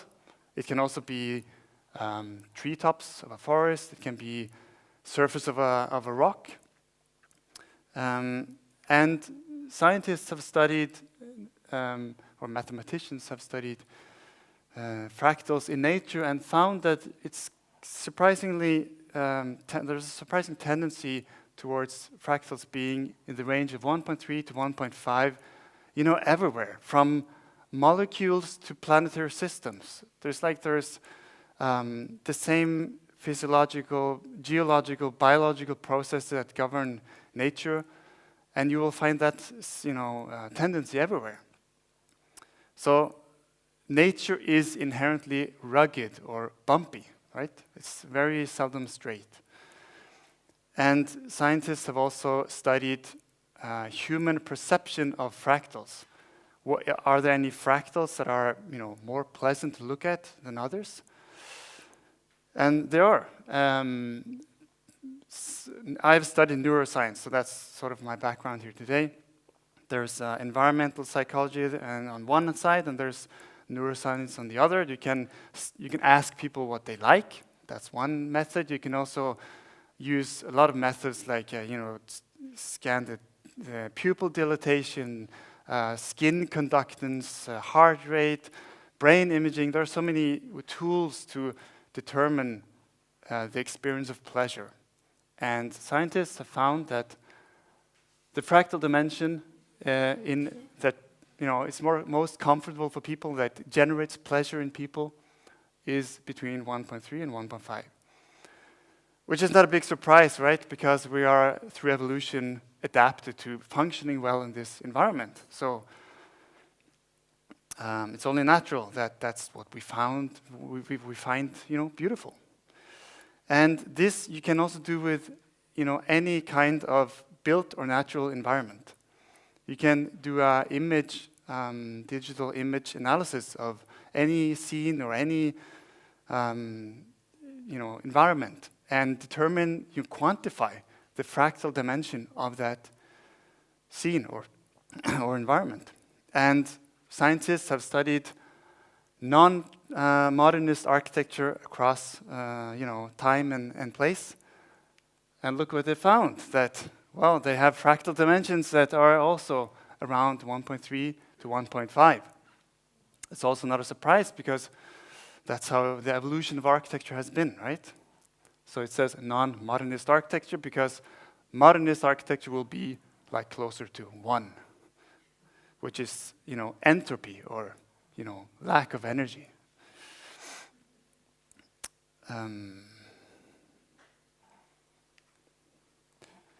So when we go to architecture from nature, we don't have the same biological and geological processes that just generates what is beautiful. We have to create it, by hand, and we need to be practical because we have tools. Even industrial or pre-industrial, it always ends up being a little bit straight, and we need to create this beauty that comes naturally in nature.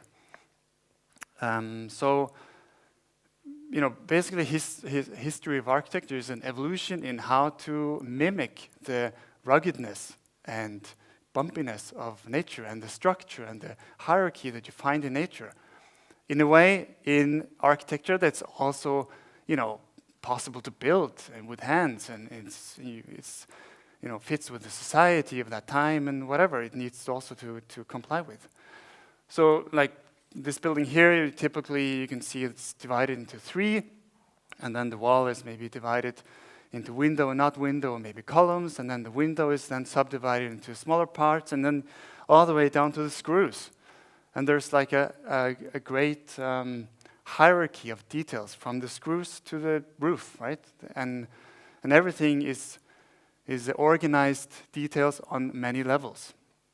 And whereas fractals in nature, at least theoretically, are in definite scales, typically in traditional buildings there will be maybe around 7 scales, because that's what, building 100 levels of details is just too expensive. 7 is what you need, or 5 or something. And when people say that, okay, maybe Villa Savoie by Corbusier is designed by Golden Section or something, it's correct. You have one level of scale. It's the height versus compared to the width or something, but that stops there, right? There's nothing more after that.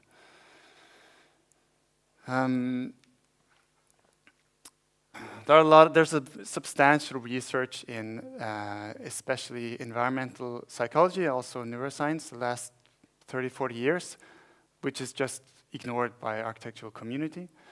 One of the heavyweights is Arthur Stamps, who, this is a very short presentation, summarizes his findings that people enjoy, people's pleasure, it's more or less what I said, people's pleasure in looking at buildings or environments increase with increased complexity of silhouettes of objects and buildings. So the more twists and turns there are in the silhouettes of buildings and subcomponents of buildings, the more pleasure, right? So there it is. The more, the better.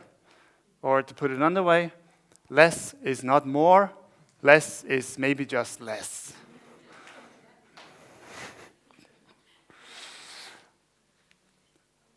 Another heavyweight is Kaplan and Kaplan. There are books on these people you can look up later, whose research has been summarized by the Norwegian environmental psychologist Einar Strømse as being conceptualized as understand and explore.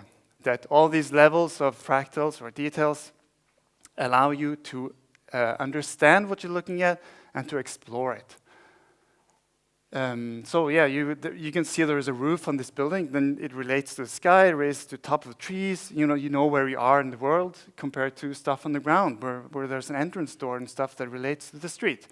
So that way you find your way in the world and you can understand your surroundings and feel safe. And modernist architecture is the opposite of this. The whole point of modernist architecture is abstraction. A roof should not be a roof. A balcony should not be a balcony. It should be just abstract form. And the whole point is that you should not easily understand that it's a balcony.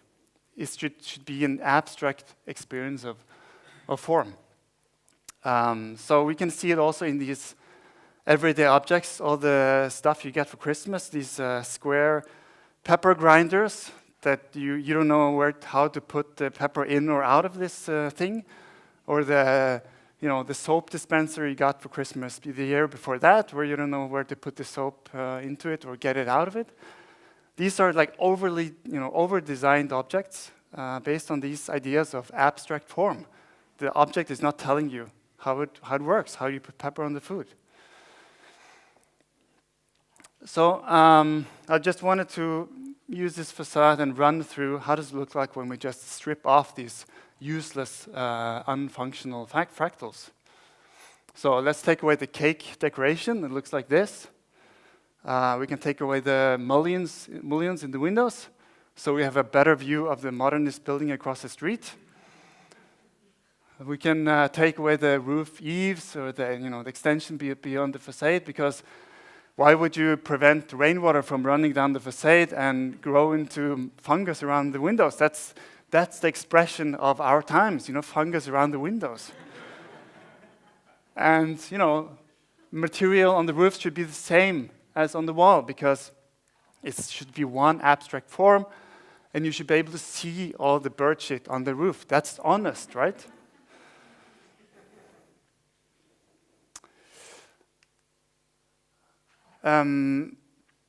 Architects have been very good at accepting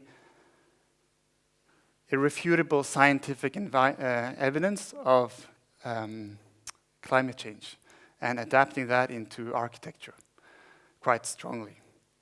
I urge the same architects to accept irrefutable scientific evidence of universal human preferences in architecture, and with that, embrace the function of ornament. And this can take many forms. I think that the only responsible action based on this is to start copying. Let's just say that modernism was an experiment. Okay, that's fine. There were some good things and quite some bad things. We're done with that. Let's just go back to whatever was before modernist architecture, and let's just start copying that. That would be the most responsible thing to do from any other perspective. If you go into other fields of in society, nutrition or car safety, I don't know, anything. If you fail, you go back to where you were before, and you just say, okay, well, that was an experiment. Let's start copying architecture from before modernism. That's the only reasonable thing to do, I think. But it could, also take new forms. Our society today is, of course, also different in many good ways than compared to 19th century or before. So by copying something old, you don't need to force it. Things will become different anyway. It's, any time in architectural history where people have at some point thought, okay, this is bad, let's go back to whatever was so, much better before. In a way, they always failed because they always put themselves into the copying. There was also always something contemporary that made that into something new in that sense. And that will happen now also.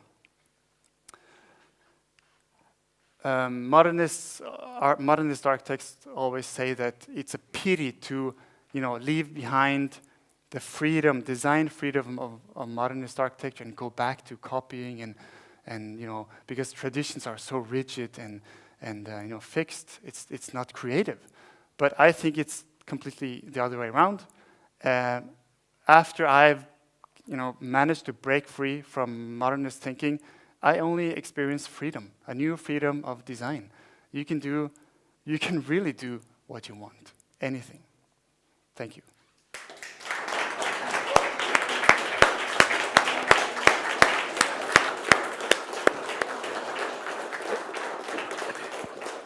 Excellent talk, Tor. Thank you. Now the next speaker is Erik Norin, one of the founders of the first uprising, the Swedish uprising. And he's also a classical architect. So please welcome the last speaker of today before the panels, Erik Norin.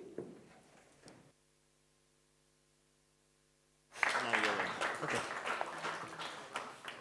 Am I on? Can you hear me? Good, thanks. Tack så mycket. Yes, First of all, thanks a lot for welcoming me to this lecture. It's really nice to visit Norway sometimes. Feels a lot like home if you're Swedish. So I was told to talk about new classical architecture in Sweden, which is, in truth, quite a wide subject. And before I do that, and thinking of where we are in the world, when I tried to book my airplane ticket to go here, again, I was shown this. So this is how Norwegian Airlines make you choose where to go. And to be honest, I would have loved to click any of the other pictures. But it says a lot about where we are and why we are here. So in my talk, I will touch upon these subjects. Classical architecture, question mark. What's going on in Sweden, question mark. What I do, some telling examples, and a cure, question mark. So first of all, classical architecture. In our time, I feel that this word is very often referred to by people who don't know the meaning of it. So you're all educated people, I know this. So to most of you, this is just a reminder of something you heard in school, but to other people, it might be new. So in your head, look at this timeline. It starts with the pyramids of Giza, and it ends in the future, about the year 2100. Where was classical architecture? Where did we do classical architecture? When did we do classical architecture? Just think in your mind.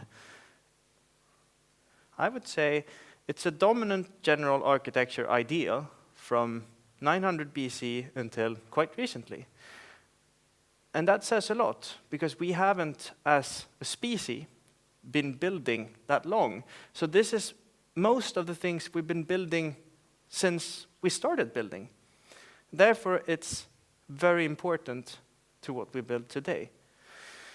The basis of all this is very often referred to the post and lintel system, what's being carried and what's carrying it. And this is Eisen's etching from 1755 called the Vitruvian Hut, or the birth of architecture. And since today, I might say that what he's trying to explain is fractals, because fractals come from nature. Architecture comes from humans, and we are from nature. Therefore, this image of Pallas Athena, the goddess, explaining to the archangel Gabriel where a building came from, probably referring to these tree trunks put together, almost like a temple gable. But it says a lot about where it's from. Also look at what she's holding in her hand and what she's resting her arm on. So the major source of architecture and the history of architecture is Vitruvius, the 10 books of architecture, Decium Libre dell'Architektura. It was refound as a copy, lacking illustrations, in 1414. And this book is very often the only, oldest, and almost divine source of what we know about antiquity when it comes to architecture. So it's important to know what we learn from Vitruvius. So first of all, beauty derives from the harmony between parts. That's proportion. Leonardo da Vinci did an interpretation, which we all know, and the Vitruvian man was born. Vitruvius tells us, firmitas, utilitas, venustas, or firmness, commodity, and delight. What's sustainable, useful, and beautiful? The three major parts and the questions you have to ask yourself every time you're judging architecture. And finally, he teaches us the classical orders and the columns, the Doric, Ionic, and Corinthian. And happily, I can say to our delight, we're surrounded by them today here in this beautiful room. So classical architecture is not a style, it's more of a language, where the elements are letters, the orders is the grammar, and the composition is the sentence. And if you like this quote, it's by me, so you're free to use it. So I'm not here to talk about classical architecture. I would have loved to, but I'm going to talk about what's going on in Sweden. And it might be a small thing, but I think we've stumbled upon something that's quite important. And I'm trying to tell you what it is and why it's important. So first of all, the Architecture Uprising, a small Facebook group of people that were annoyed about the ugliness of what's being built and the schools didn't teach anything about how to produce beauty. I was myself a founding member, one of the first members in 2014. We're today about 65,000 members. We exist on social media and in real life. And today we exist in these countries, and it's growing. Today the strongest nation in activity and members is actually Norway. So what do we do then? What's the architecture uprising? We do things like this on social media. Which postcard will you send from Stockholm? Which one would you choose? Or would you like a castle or a box? It's the same price tag. And we refer to projects with the budgets. We've started doing things like the fake view of the year. When our members look at renderings, images that architectural firms sells to people who are supposed to buy apartments in them, how they think they're going to look on the left and what people actually pay for. And then on the right, what's being built. And we have this award, fake award almost, because it's not something you would gladly take, but we just tell and show that this is going on. Fake view of the year, every year.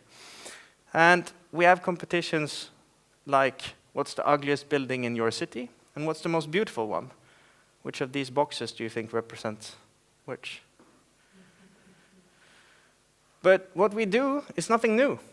This is a clip from a newspaper and a comic strip from 1930 that says, so your son is working in a box factory. Yes, he's becoming an architect. So what we do is nothing new. What's new is we brought this kind of debate to social media, and that gave power to people who normally didn't have power. We meet, we have protests, we do demonstrations, and mostly show people that we exist and we're a movement. This banner says, "Stoppa förfulningen," stop the uglification, architecture uprising. This was just outside a new built art museum in Stockholm that looks like a nuclear power plant or something. So talking about nuclear power plants, I think our greatest victory so far as a movement was the Nobel Center in Stockholm. And it's not Nobel because it's noble. It's named after Alfred Nobel, the person behind the Nobel Prize. So this was intended to be a new center for the Nobel Foundation, built in the most historic areas of Stockholm. And most of our members thought that this looks like a shipping container. It's really boring. So we did this postcard to Mr. Schipperfield, the architect, said, "Greetings from Stockholm." But the thing is, we don't want this. And most people don't want this. And it showed, which also meant the project was stopped and moved elsewhere. This gave a wave into politics. And this, I think, is the moment where people in politics realize that so many people in society like this. They think this is important. So the quote I remember the best is from the moderate party in central Stockholm, with the quote, "This is something you could lose an election from." Not win, you could lose. And they said something about the setting in Swedish politics when it comes to this. So since then, in Swedish elections, we can see things like this, as people don't want modernist architecture, Social Democratic Party. We want a safe and beautiful Stockholm, Sweden Democratic Party. No ugly high-rises from the moderate party, or classical buildings in our community. A proposal from the Center Party. This is something new. This is something we've never seen before in a Swedish context. People in politics talk to their voters, and they think this is something I can gain more voters from because this is a topic that's important to them. So it changed the landscape of political architecture. When it comes to opinion in Sweden, every time there's been a survey, every time people has been asked, every time someone did a survey in a university, it shows clearly the will of the people has spoken. The architects are wrong. 85% prefer classical architecture. If there was a free market, we would build in a classical style. The verdict of the people, no more boring boxes. And are we building what people really want? So clearly, in a Swedish context, everybody knows that most of the people, a crushing majority of people, wants traditional aesthetic architecture. But not only that, Sweden is a democracy, but it's also a market economy. People vote with their wallets. They vote with their feet. And they're ready to pay a lot more money for traditional architecture, for classical architecture. And it shows in every statistical survey, in every street, in every part of the country, in every city. It's as clear as this newspaper article. Get one extra room in the city for free by buying an apartment in a modernist building. That's the difference in the price of modernism compared to traditional architecture.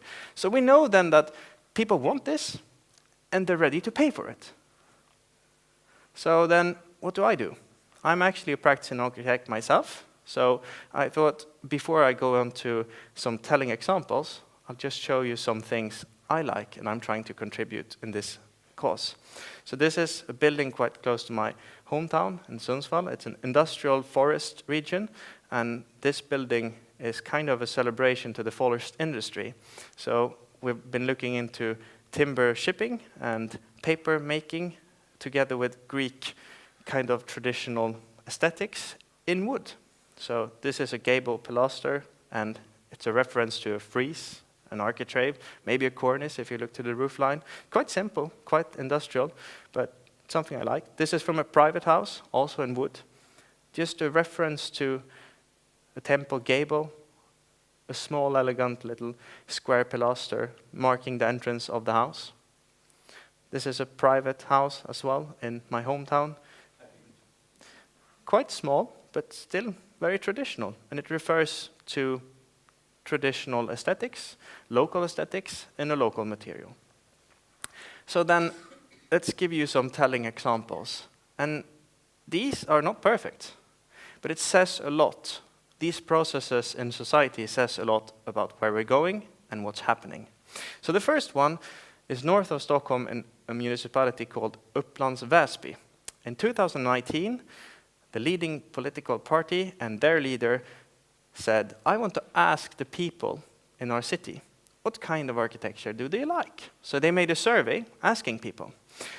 And it was quite clear. They loved Jugendstil, Neo-Renaissance, 1920s classicism, National Romanticism, and what they didn't like was miljonprogram, which means the million program, which was the Social Democratic Party's way of solving the housing crisis in the 1960s, which is mostly brutalist, but 100% modernist. It's even so that the functionalist style, something the Swedish architecture community is proud of, ended up in second last.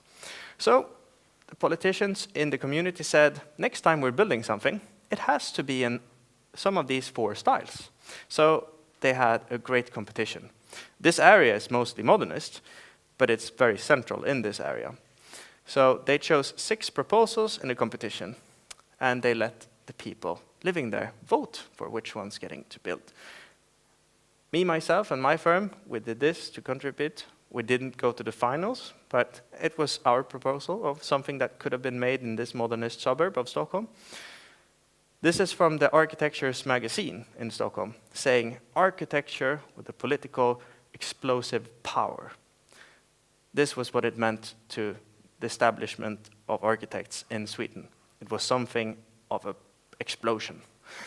So this is how it's supposed to look. These are the winning proposals, street view and another street view. So in a few years, we'll see, but this is the plan. This was quite early in the process, and it made lots of media, and I think it's the first tap to get through the modernist wall.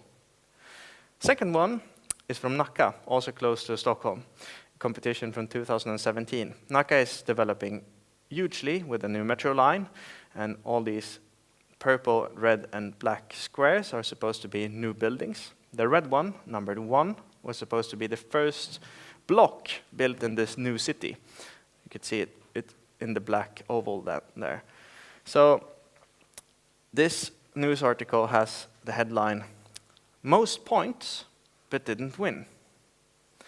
So this was the proposal the city officials in Nacka and the architects recommended to build. So they thought this should be the winner. This is what we should build. This would be the best. But people in politics, they listened to their voters and said otherwise. We would like this. Or this, in daylight. And what happened was a victory of democracy and the will of the people. This is being built right now. It's completely different from what the city architects and officials recommended, but it's something in the style of the will of the people. Second one, it's in Gothenburg, Ekmansgatan, also competition from 2019. If you know Gothenburg, the main plaza is Götaplatsen, the most central place in all of Gothenburg, most beautiful as well. This plot is about 100 meters from there. It was an empty plot, left from planning in the 1910s, and the city decided to have a competition about what's going to be built here. A friend of mine called Albert Svensson did this. I think it was beautiful. But the city officials thought this was the best to do. So they said to the people in politics and the people in planning, this is what we should do. This was actually what most people in politics wanted, and also most of the residents. So the city officials still tried to stop this new development in a traditional style twice by sending it back to draw again and draw again, just to get their own opinions through. And these people are not elected by the people. They're architects and officials. But in the end, democracy won, and this is being built. Quite beautiful in my eyes, and it really fits this place. It's called Lorensberg in Gothenburg, a very, very traditional neighborhood. And both in material, in scale, and in style, it fits the surroundings. This is an interior shot of this building, and also this one. So it might be so that to make architecture a matter of democracy could be a cure for modernism. I'm not saying it is, but there are signs showing it might be. And to end, I think maybe Leon Krier was right in 1988 when he did this sketch. So let's end on that note and hope for a better 2030. Thanks a lot.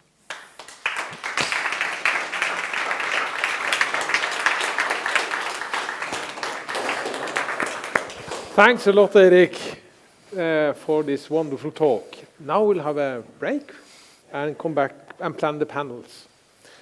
We start, yes. 15 minutes?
Ready? Okay, so thank you very much to Professor Curl, fantastic lecture, and to Nadia, and we also have some new contributors here. We'll try to do just informal, pleasant talk. I would just like to start with a question to you, Professor Curl. You had this, it was like a lecture in art history, and a sort of feast of beauty, if we could use such a profane expression. And you have so many fantastic buildings. It's like a competition in beauty. And one thing I wonder, who paid for all of this? Well, many, as I said, many of the buildings in the country were paid for by landed gentry or the aristocracy. For example, Viscount Down built many churches on his estates, and model houses and schools and so on and so forth, all part of the noblesse oblige to raise the tone of society. And the churches were part of that. With regard to the wonderful church of All Saints Margaret Street, that was, of course, partly the Tractarian movement and partly the ecclesiological societies, which, under the aegis of Beresford Hope, which raised the funds to pay for that. And in the case of Westminster Cathedral, it was, in fact, the Archdiocese of Westminster which raised funds from many Catholics in order to build that enormous cathedral. It was different. You used the phrase, I think, bringing civilization to different areas of the country. Is it correctly understood that there were nobility, church, or maybe other instances who spent a lot of resources to sort of simply bring civilization or lift the spirit or culture of the people as some kind of idealistic? Oh, very much so.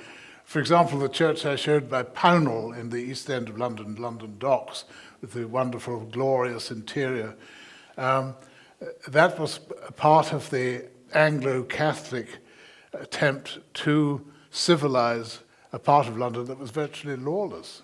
Mm-hmm.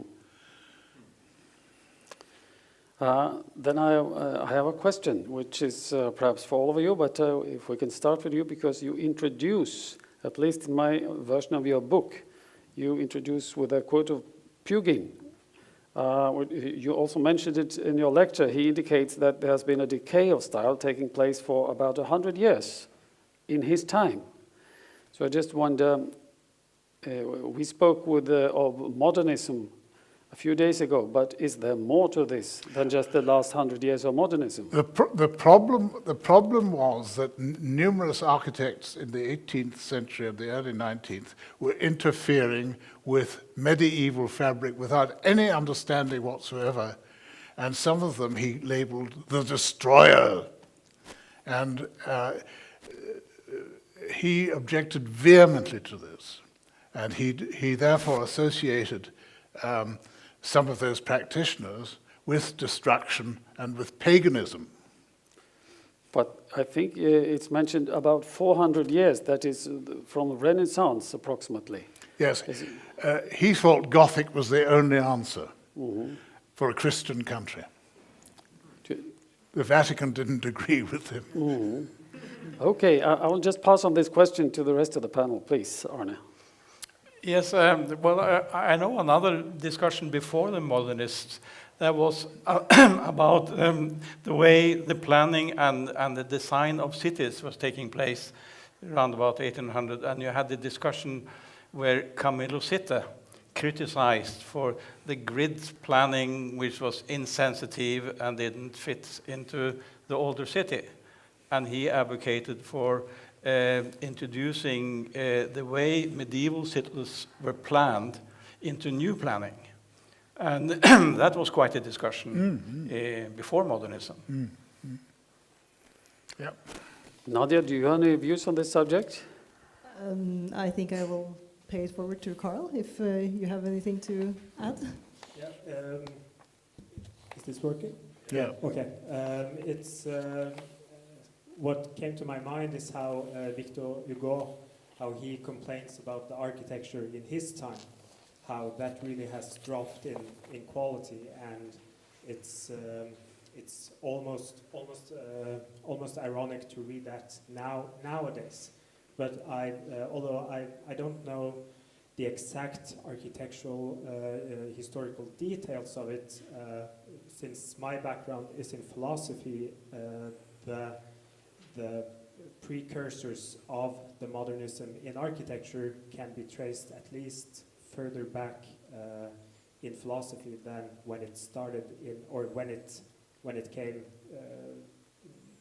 was shown in architecture. The sort of backdrop of my question is that to what extent was there a real revolution with the modernist, and to what extent are we sort of sitting here doing the traditional compulsory complaints of sic transit gloria mundi? Are we just doing, or to what extent are we doing what any generation do? It was always better before. I think the key is it's never been worse now. Thank you. Thank you for that. Can I ask Nadia a question? You mentioned the ending of the drawing school in 1910. Why did it chop like that? Because that seems to me to be a fundamental necessity in the teaching of architecture. Why it ended in 1910? Was it 1910 it stopped? Yes. Why? Well, as far as I've been able to gather from the material that I've been reading with Anders, and Anders also mentioned it when I finished the lecture before, that there is very little information around why it ended, but also the aftermath of the closing of the drawing school. But what I sort of gather from it is that NTH, the Polytechnical University of Trondheim, when the education of the architects was moved to Trondheim, it became part of the university, which, you know, compared to the drawing school, was a very, you know, formal system and had different requirements to the education. So what I took away from what I read is that the establishment of the NTH is the reason why the school was closed. And surely that was a disaster. Well, I'm a student from what used to be NTH, which today is NTNU. And yeah, I personally see a lot of, what do you say? I see some downsides to the architectural education being part of a university. So do I. Yeah, compared to the Oslo Architecture School, which is a college. So my personal education was, I feel, molded into a shape that it didn't really fit. And because of that, a lot of the different classes that you would maybe have in the drawing school can't really fit into that mold, which I think is not necessarily optimal. Well, I can add, there is actually a link between the drawing school from 1910 to the Oslo Arkitektskole in 46, and that happened in Kunst- og Håndverksskolen. So there was actually an architectural line in the art school. And I think that's why Oslo Architecture School is a bit different from NTH in Trondheim. And that can be shown by how to enter into Oslo Architect School. It's not just marks, but it's also drawing skill. You have a test. And that's only Oslo School has got that. So I think there is a link through Kunst- og Håndverksskolen. Please, Carl. Yeah, just to follow up your question, I've been asking myself the same question several times, whether it's whether this debate is in sense the debate that they always had, that is fashion, that everything was better before the previous generations. But what is really different with the situation for the last 100 years is that previously there was a debate between styles and that, or fashion, or what you want to call it, and that can be a really heated debate. But then they argued on, for instance, what is beautiful? Is it this kind of interpretation or this kind of interpretation? Is this the most functional, or is this the most functional? Is this the most representative for what people prefer? But most central, I would say, is what is beautiful. And then you have different styles. But what is different now is that that has been totally abandoned as a value. It is no longer a value to strive for beauty. Even in philosophy, it's not very much discussed what beauty is, because it's almost taken for a given that is, well, you cannot find the answer to what it is, and then just it's not as important as what is truth, what is morally good.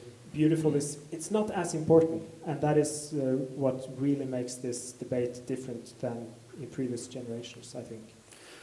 Thank you for bringing up that point. I think that is a very crucial difference too.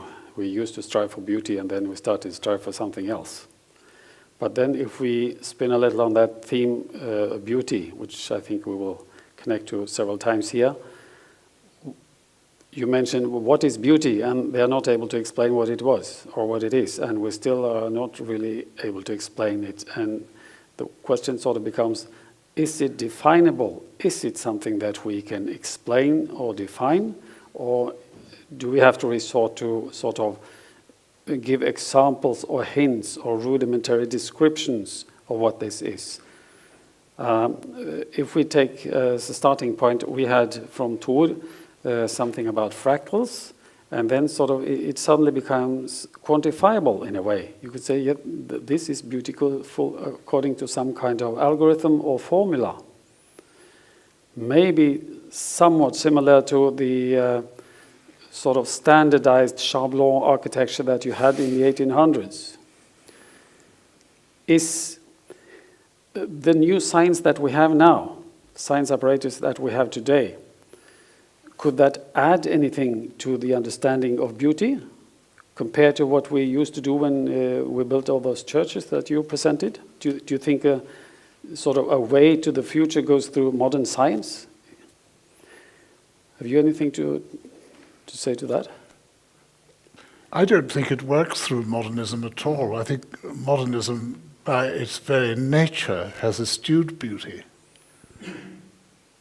quite apart from denying its existence and denouncing it as merely relative. I'm not thinking about modernism as the style or school of modernism. I'm just thinking of the tools we have in modern science, like the ability to analyze fractals, like Thor exemplified in his lecture.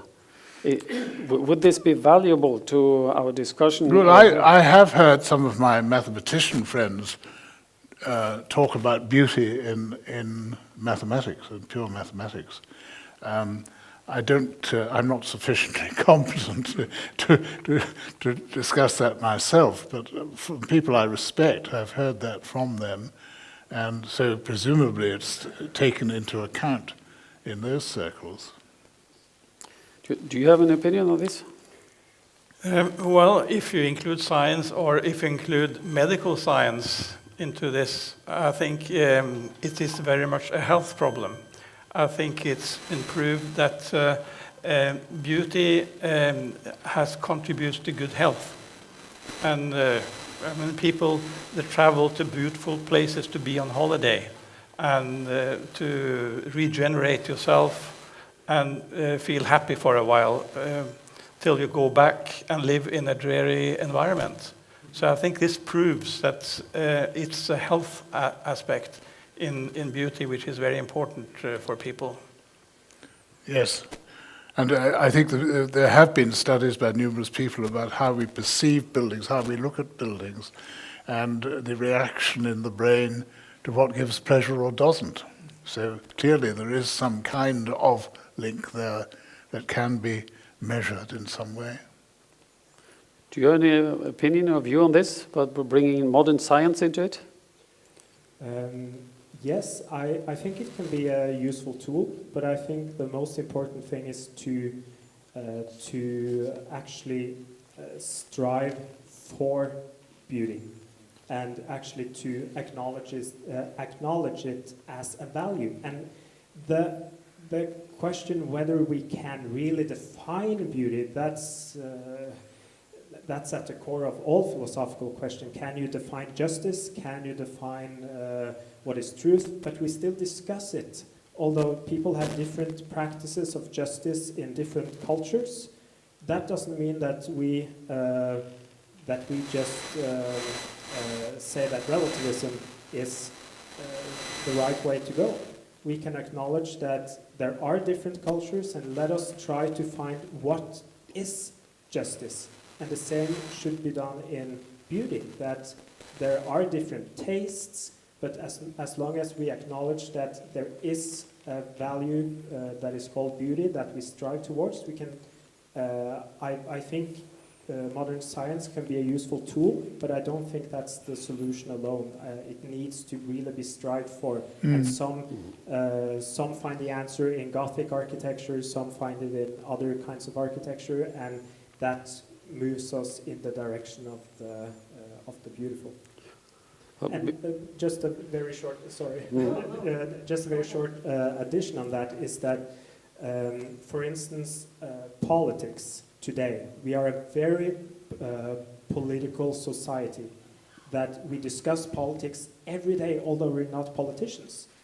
And that relates to what Professor Curl was talking about yesterday, and what many people have talked about, how knowledge about something, about architecture, about craftsmanship, makes it easier to engage in it and also to appreciate it. So if we, it could be a good circle if we learn more about architecture, about beauty, and discuss it more. It will be a better debate, and I think it will be better results as well. Just an additional remark before I pass the question to you, Nadia. The reason partly that I bring it up is because this is not a sort of party discussion, it's not an art discussion, but it's about the building construction industry. There is a huge amount of money going on, people have agendas, etc., and someone has to decide. And sometimes it's political decisions, sometimes it's economical decisions, but when it comes to beauty, and we're not able to define it or say exactly what it is, then how can we sort of at least define it or describe it sufficiently so that we can place the responsibility for the decision in good hands? No, maybe I made it, that was a huge question, but please, if you have any comments. I can try to answer it.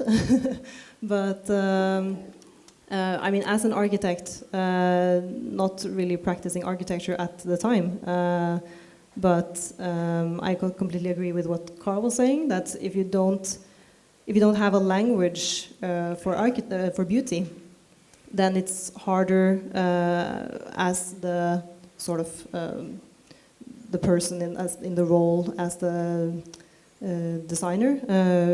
It's hard to argument for beauty if you don't have the correct language.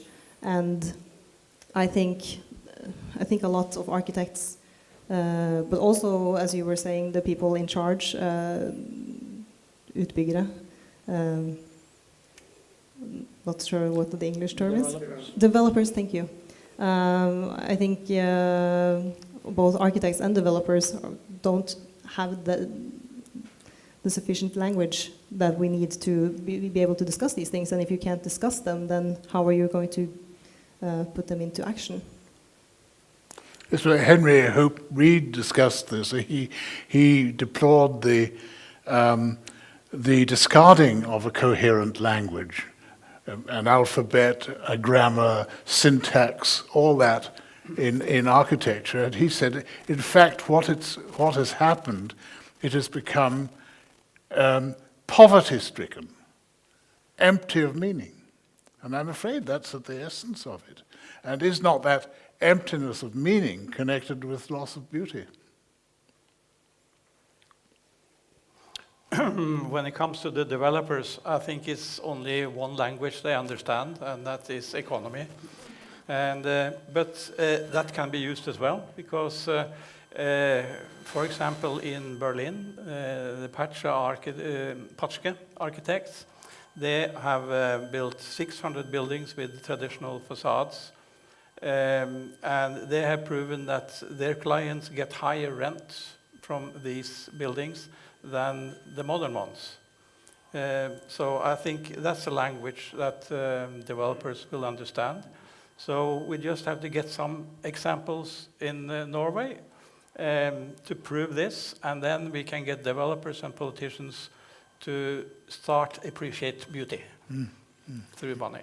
Yeah, that's a very good point. And I think maybe this is also a part of what could it be included in what I call modern science, because we can actually measure these things quite effectively and precisely. They do, in fact, pay more if they get aesthetic quality. But when you talk about the importance of discussing beauty and have it on the agenda, if we turn back to what I mentioned about this being a complex thing and huge apparatus, and we have building codes where there's written something of this.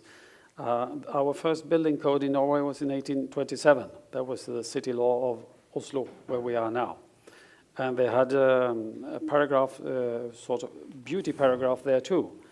And the wording was that the way of building or construction should be done so that it does not completely insult the aesthetic sense of the public.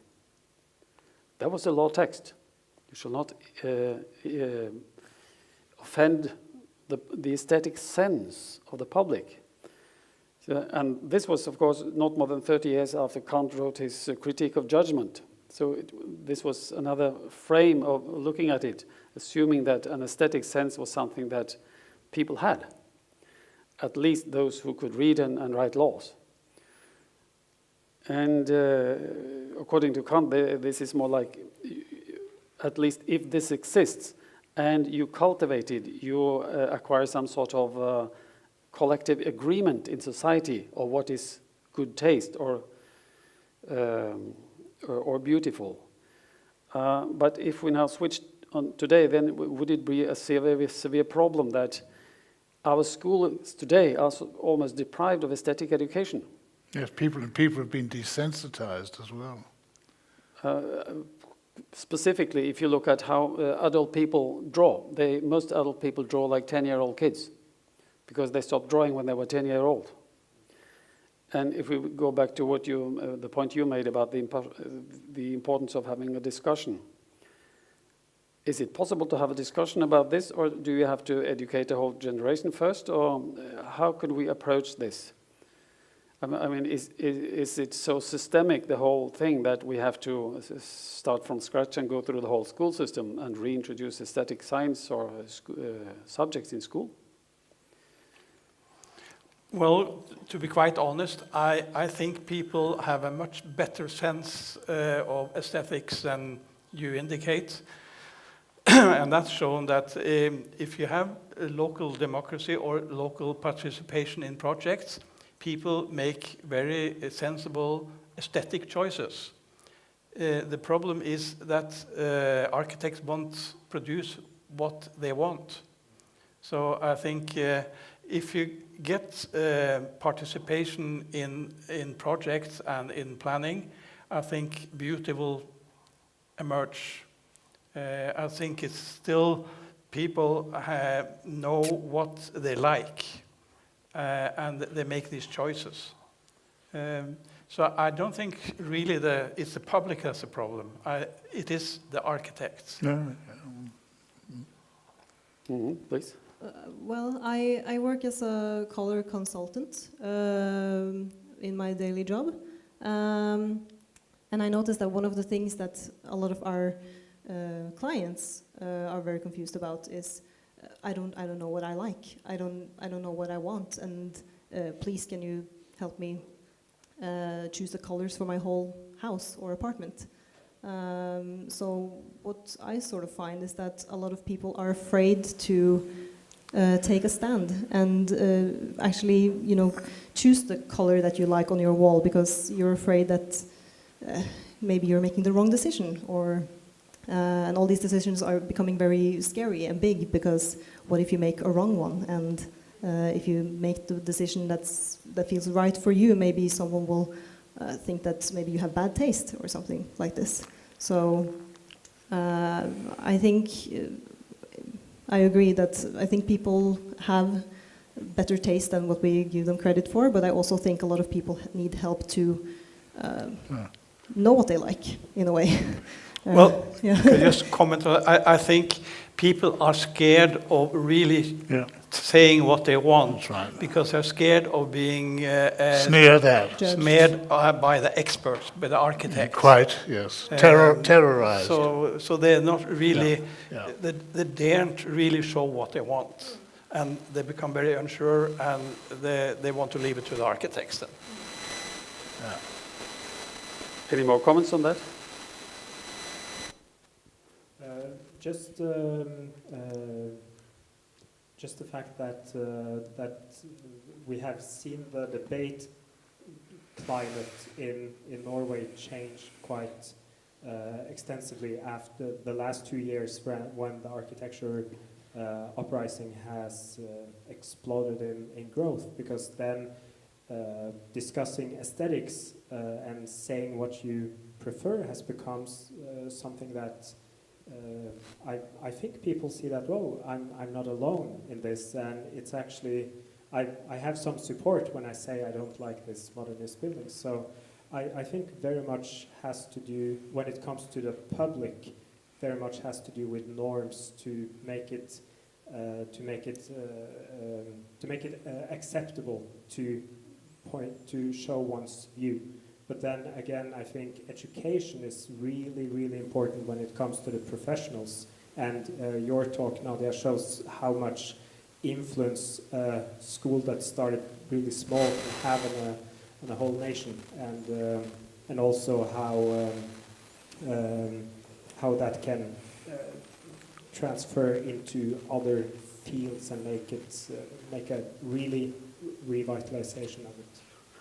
If we extend that to the last question for this panel, the way the matter have been presented to the public in these 2 evenings we had is as if there is a dichotomy. There are the modernists and there are those who are traditionalists. It's like it's two opposites. And we have been talking about the statistics. The people in general, they have sort of similar preferences, but then the architects have sort of other preferences that are totally different. Now, how can this, if this is the case, how can it be so? If architects are members of a obscure, horrible cult or something, are they really that indoctrinated? Or is it some kind of group interests going on here? Or how can the difference be so strong? Any thoughts on that? I think it's simply because it is a quasi-religious cult. Irrational, fundamentalist, humorless. How come it's possible to sort of swallow a whole several generations into that cult? This is a very interesting question, but I think it's been done through terror, through ridicule. Interesting. People lose their jobs if they don't conform. The commissars of modernism have insisted on following the party line. We have several architects here. Any further comments to that? Well, I can just explain my own. I mean, I was educated as a modernist architect, It was through a marking system. You know, you get higher mark if it's a box without windows. And also, if you put something romantic on it, you know, you were ridiculed. So this 5 years, you get rid of all these ideas, and you are brainwashed. And I have used the whole life trying to get rid of the brainwash. It's slowly you can get rid of it. It's been a help being with others. We had INPAO, and we've been a small group, and we've been comforting each other and helping each other. But I think it takes a long time to get rid of a brainwash. So even though I managed to disengage me from the external sort of pressures from Architect Society and other architects, it takes time to change your own sort of attitudes. In my own experience, we knew we had to produce rubbish to get through. It was essential. And then when you'd done something very quickly in order to pass, you went off and did some real architecture on your own. So the whole thing is a fraudulent con trick. So you pretend you're indoctrinated? Of course. It's a way to survive. We have some younger architects here. Are you pretending to be indoctrinated too? Well, well, I'm fairly recently graduated, so I don't feel that I was ever indoctrinated, but I don't know. I noticed when we started in the first year, we were a very heterogeneous group of people. We were wearing different clothes and listening to different music and having different preferences, and further down the line, everybody was starting to wear black and got glasses, and so in a way there was some form of brainwash, if you wanted to call it that. But no, I think one of the problems is that even though I attended a university, I never learned critical thinking, and I think that's one of the main problems with the education that I received, is that you never learn to think for yourself. You have to. That's precisely it. So I don't think of it as a brainwashing, but I think it's a flawed system. But yeah, I think that's my. Okay, thank you, Carl. You have a background from philosophy. Any comments on the subject? Yeah, just to add to what you said, it sounds right with terror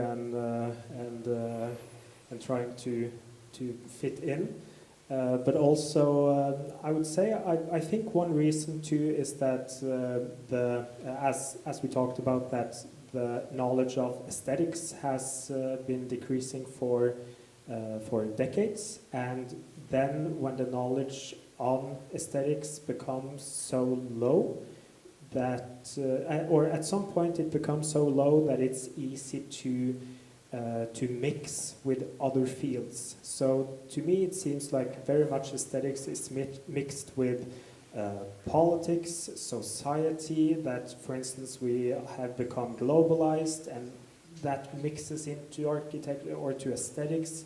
We have had the scientific revolution where things are supposed to be sterile, and that mixes into aesthetics, I think. So I think that's part of it, that there is a longing, to have a positive term, a longing for more aesthetic discussion and knowledge. Okay, thank you. Very short. Just an example of, not myself, that's somebody that has been terrorized by the architects community, is Piotr Szanovsky. He did this facade, one of the best post-modernist, Grisgrenka, just around the corner. He was criticized so heavily by the Architect Society that he became a nervous wreck. He was called a fascist in our Architect magazine. And he fled to Italy. He couldn't live here and work anymore. So this is an example. That's one of the cheapest tricks in the game, calling one a fascist. Yeah, when the people who are doing it are the fascists. We are slightly on overtime here. 1 or 2 sharp questions for this panel before we round off. Yes? What's the way forward? Re-education. And we were discussing this the other day about the difficulties of acquiring accreditation and the right political backing. But quite frankly, I think that the Augean stables have to be cleared out entirely. I don't think it's reformable. Yes, I agree. I don't think the existing schools can reform. Exactly. We need new schools.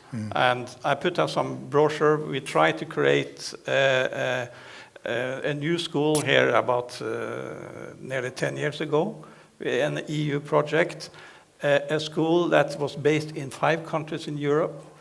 And the students have to be taught from the best we have in Rome, in Berlin, and in London, in traditional urbanism and architecture.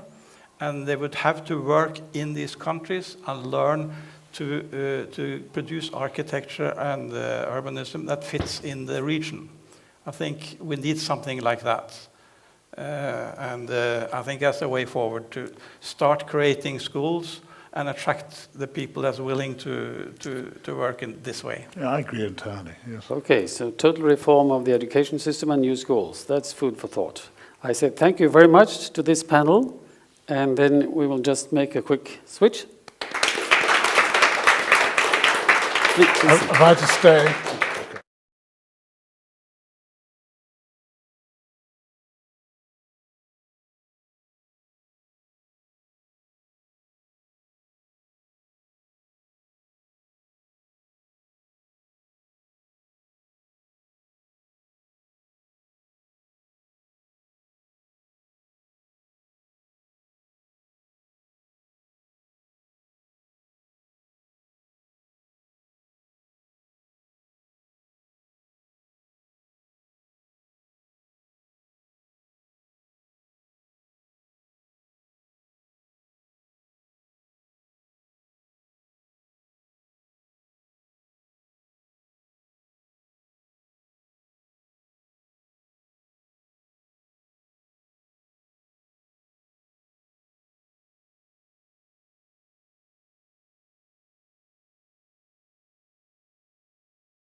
Okay, then we're ready to go.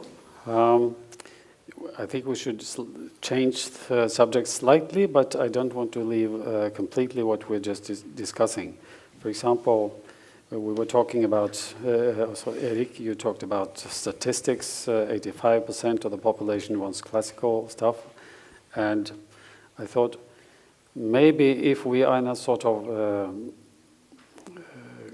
transition phase or conflict phase now, that we have to find some tools to switch. Maybe it could be advisable to let the people have more power. But is that a short-term strategy, or would it be a good long-term strategy? Say, if we now, There is actually suggested changes of Norwegian law, giving the people more power in building permit applications, like you exemplified. But to what extent would this be a good long-term strategy if, say, any building should be some kind of referendum? Would that be a good strategy? Would we get beauty that way? And I always mistrust the majority. I remember Schiller saying that the majority is always wrong. And I'm prepared to defer to him on that issue. Yes, Yeah, Erik? First of all, one has to define beauty within democratics and within the ideas of the majority. As a metaphor, if I had a cat and I worked for a cat food company, and my goal was to decide which cat food type of cat food is the best, I would then try serve different foods for that cat and see which one that cat chooses. And after trying that 100 times, I would find the best cat food, right? But that just says what this particular cat likes. If I do that with 10,000 cats, I might get the general idea of what cats like. Sure, but then you could ask, is it good for them?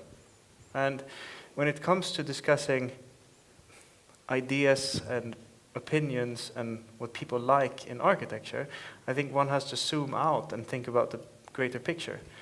When we build things in society, it's among the most exclusive and expensive things we do as a society. It costs lots of money, materials, resources, time, effort.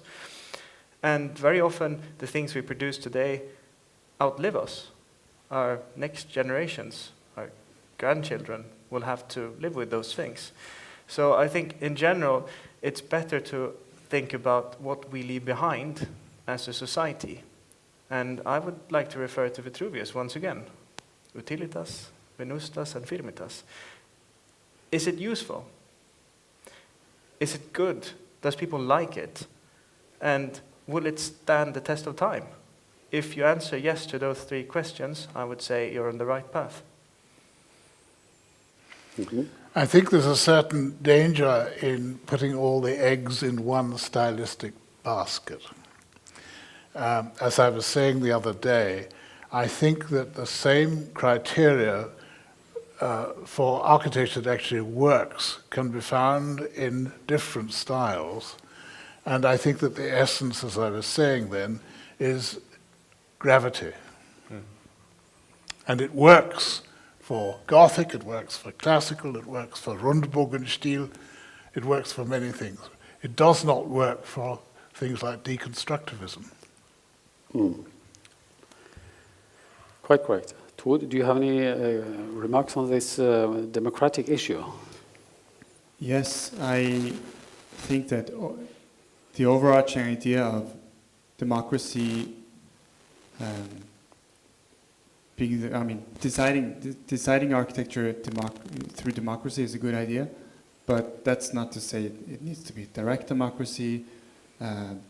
Votes on the internet, they can take many forms, right? And I think you can relate it to what you said here, that Kroos said that the majority is always right, always wrong.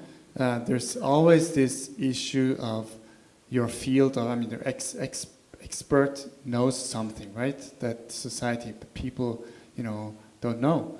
There needs to be a balance between these two. And we saw during the pandemic how that even during a pandemic where, experts are,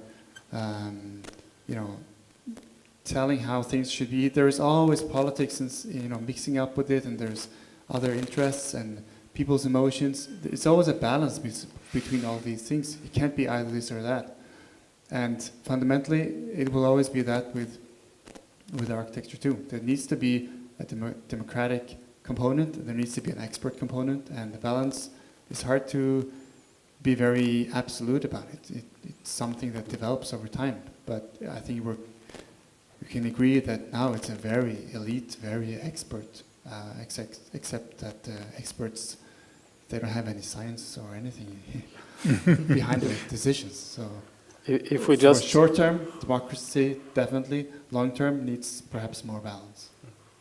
Yeah, if we, before we extend this question to you, if we say that if we re-educate the whole business and teach them the classical tradition so that they start to aim for beauty again, would then this democratic issue be superfluous? Could we quit doing referendums then? Would it not be necessary again? That's really pinpointing my question. Yeah. Well, I used to be in politics. You know, I was a politician for the Social Democratic Youth Party in Norway, and also have background in environmental activism. So I very much believe in using these techniques, in using the science and the intention of creating something beautiful for societal aims. So in my opinion, a beautiful building that doesn't speak to the people who pass it doesn't really make sense. So in that regard, I really do believe in the voice of the people and the participation, not just participation, but let's say co-decision of the people. We need to have an architecture that serves society in its beauty. Okay, I would like to switch subjects slightly to perhaps more ethical concerns. You have talked about Vitruvius' Trinity of utilitas, venustas, and so forth, and it's quite many people connect this to Plato's true, beautiful, and good. Now, Solzhenitsyn said something about this in his Nobel laureate in 1970. He started by quoting Dostoevsky. He said that one day Dostoevsky threw out the enigmatic remark, "Beauty will save the world." That's a well-known quotation from Dostoevsky. Some people assume that, no, he was just ironic. But then Solzhenitsyn said that, so perhaps that ancient trinity of truth, goodness, and beauty is not simply an empty, faded formula, as we thought in the days of our self-confident, materialistic youth, he said. But, he continued, if truth and goodness are crushed, then perhaps beauty will fulfill the work of all three. And in that case, Dostoevsky's remark, this is still Solzhenitsyn's words, beauty will save the world was not perhaps a careless phrase, but a prophecy. So we can add at least two questions from that. This ancient model, Plato's model, true, beautiful, and good, is it still valid and important? I think you have partly already answered that. But then secondly, is this a viable prophecy today? Do we need beauty to save the world? I would like to start with... definitely think so, yes. I think that absence of beauty creates ugliness. And absence of beauty is creating the hell around us. So it has to be put back somehow. Mm-hmm. Thank you. I would say that we've been on the topic of nature and fractals from nature and what derives from nature. And to some extent, one could argue that the word beauty, when it comes to describing an environment, is, to some extent, is it natural? Does it follow the rules of gravity? Does it follow the rules of logic? Does it follow the rule of natural ornamentation? Or has the amount of fractals that it's supposed to do with the nature? So nature will save the world could very much be an extremely elegant kind of riddle into what we're challenging as a civilization on planet Earth.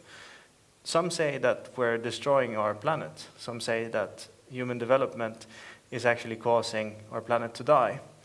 One has to understand that we're animals. We come from nature. We're part of nature. And if we do things that are beautiful in act, in aesthetics, in material, it's probably more sustainable as well. It's probably better. It's probably more good. It's probably more just. And therefore, beauty might be the answer to save us on our own planet home. Yeah, you're already starting to nod. Do you agree that, for one, the situation is very grave for planet Earth, or what we call it, or civilization, and B, beauty can be a key or a solution to this. Can it really be that? Yes, I think so. Eskil, you have talked about spirit many times. That, I mean, the materialistic and spiritual attitude to the world, and relating this to politics, I think it's important to reflect on what kind of politics we have available. We have left wing and right wing as a typical division lines, but they are both materialistic. It's either money driven and business driven, or it's Marxist in its nature. It's also materialistic, right? So there is something beyond this, which is about meaning, which is about spirituality in a world that has lost religion. And then for some people, going back to religion is one option. For other people, we need to develop something which is spiritual, but which is not religion. And that's something new for humans, which we need to solve. And I think for me, important in that thinking has been Max Weber, who proposed that there is a mutual exclusive meaning and freedom. Freedom meaning also materialism and everything. Between freedom and meaning, they're mutually exclusive. So if you have just 100% freedom and materialistic freedom, you will lose meaning. I mean, it's easy to put it that way, but I think it makes sense when you look at society and what kind of struggles we have. And the opposite would be, some medieval society where everything makes sense and there's God and there's, and you have no food or money, right? So something there we need to discuss, that perhaps it's not the materialistic course is not the right thing. That we need to look away from making money on architecture and maybe utilitas, to put it into that context. Perverted form of utilitas is too much. We need to look at the other ones, right? Now we are starting to approach in the direction that I tried to sort of inspire you. We are getting spiritual, and increasingly spiritual as we are going 1, 2, 3, and I pass the word to you. I'm not 100% sure I can live up to that. I think in this regard, it's the materialist arguments are quite solid as well. Like we're living in the middle of a climate crisis. There were twice as many wild animals in the world when I was born as there are now. Every year there's less butterflies in Norway. And in that world, we need to appreciate once more what beauty has to provide and the function of beauty. Going back to your lecture as well, Tor, talking about the function of ornament. And there's studies, of course, showing that the most sustainable architecture is the most beautiful because it doesn't get torn down. One of my main reasons for being engaged in classical architecture is to move away from the cycle of tearing down buildings, building new stuff, tearing them down, building new stuff, which is such a waste of resources, such a waste of space. That's one of the main arguments for classicism in these days, in my opinion, is the eternal value of it aesthetically. Then I also believe in the philosophical arguments, but I feel that there's just so much justification outside of the mystical. Okay, you said mystical. Yeah, I mean, of course, personally, I do believe there's a mystical quality to it. I believe that this architecture puts us in connection with something grander than ourselves, but it's not exactly easy to pinpoint. But then I will turn back to you, Professor. Well, I think that there is some architecture, and I would include, say, the Butterfield interior of All Saints Margaret Street, which, as somebody said, brings you to your knees. In other words, there's a numinousness there which transcends what is ordinary into the realms of something quite different. But I think it's significant in itself that the sort of headline for this lecture that you held is beauty. Yes. But then you talk about churches. The whole lecture is about churches. So, what is the connection between beauty and spirituality, or religion, if we call it that? I think it's fundamental, frankly. Is it? I think the essence of beauty is found in that realization of something more than the mere material. So could we say that it's a connection between the increasing secularism in society and the downplaying of religion? Yes.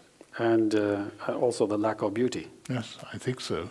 There's also another problem. You mentioned butterflies and so on. I quite agree with you. I've noticed that myself in the last 25 years.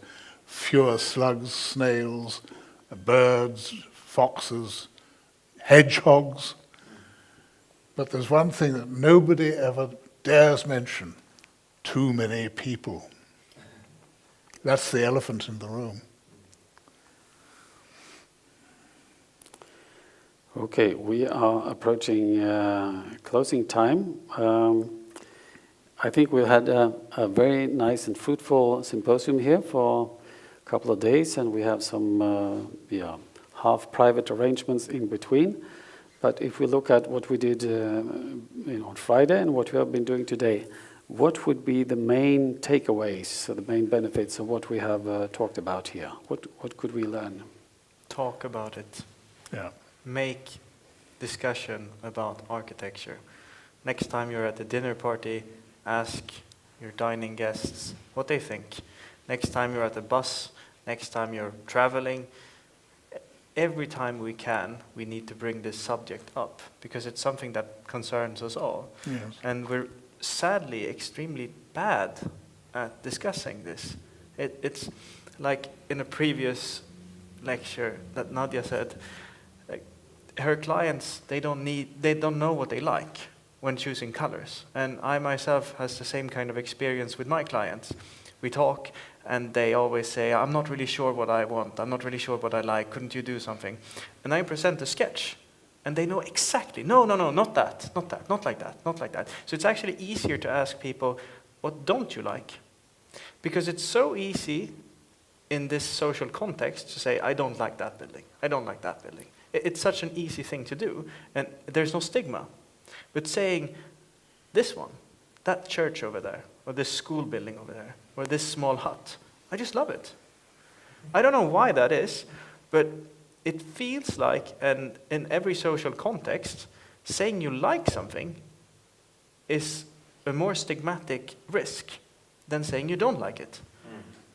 And therefore, we need to talk more about what we like. And it could be anything. It could be, I love this kind of flower because of the way it shapes its leaves. I love this small little place in my city. I love this small little color of my neighbor's house. Like it could be so small things, but we need, as a society, to talk about these things more often. Because I feel like we're alone in our own heads and in our own mind when it comes to being afraid of being judged of your own personal taste. What the theme you're touching upon now, is that just about this beauty subject that we are discussing, or is this a general tendency for many subjects in society that we sort of strip our mouth? Obviously go for politics. It probably goes for music as well to some extent. But I just feel like architecture and city planning and the aesthetics of buildings feels like a topic that's been tabooed in Western society for a very long time. Do you agree on this? The main thing that we should continue to do is to keep this on the order of the day and talk about beauty? Yeah, I completely agree with. Yes. Yes, and again, beauty will save the world. But the last place you want to discuss it is in the School of Architecture. For obvious reasons. Maybe that's the place where it needs to be discussed. Of course it the is, most. but it's usually shouted down. Yeah. But I think we have an example just here, someone who went through a modernist architecture school, but found out himself that there's something wrong. And if we could offer as a group, as a society, as people on the stage right now, a stretch out hand saying there are alternatives. There's an open family you could join whenever you want. You don't have to be part of this modernist idealist. You don't have to be part of that little elitist group that calls themselves architects.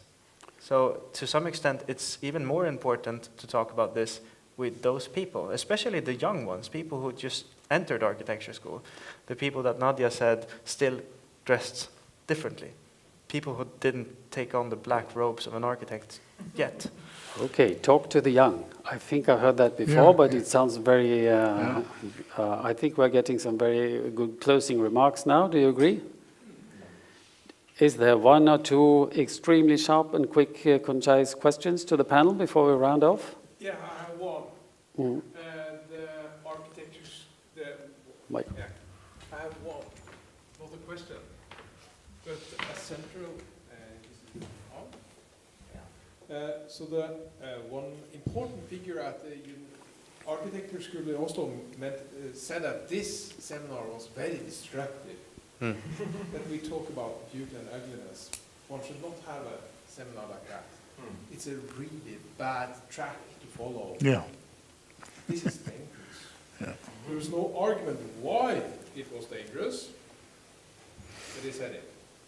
To me, that it's quite obvious. Yes. If the organization of an architecture school in Oslo say that this conference right here and now is bad and dangerous, they mean for them. Yes, exactly.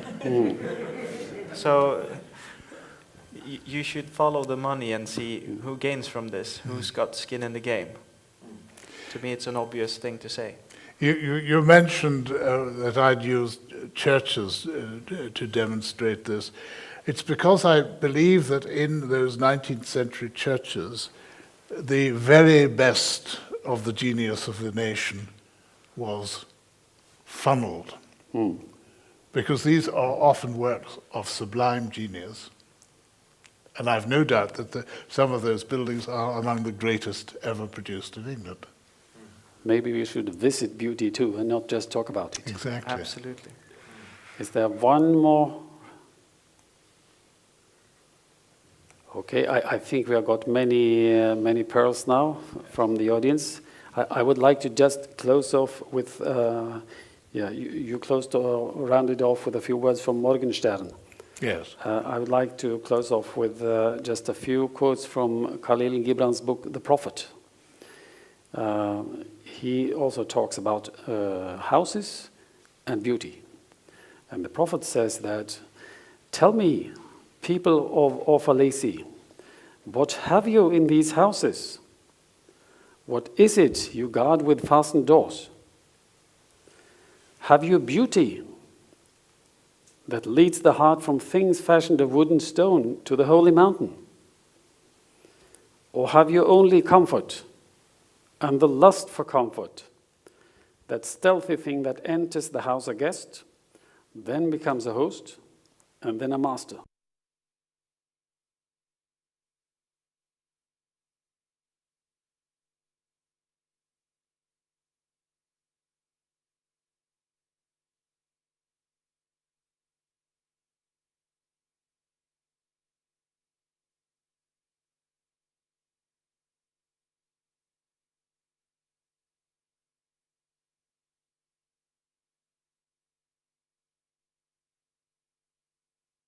Nor tamed. You shall not dwell in tombs made by the dead for the living. For beauty is not a need, but an ecstasy. Beauty is life when life unveils its holy face. But you are life, and you are the veil. Thank you. Yes.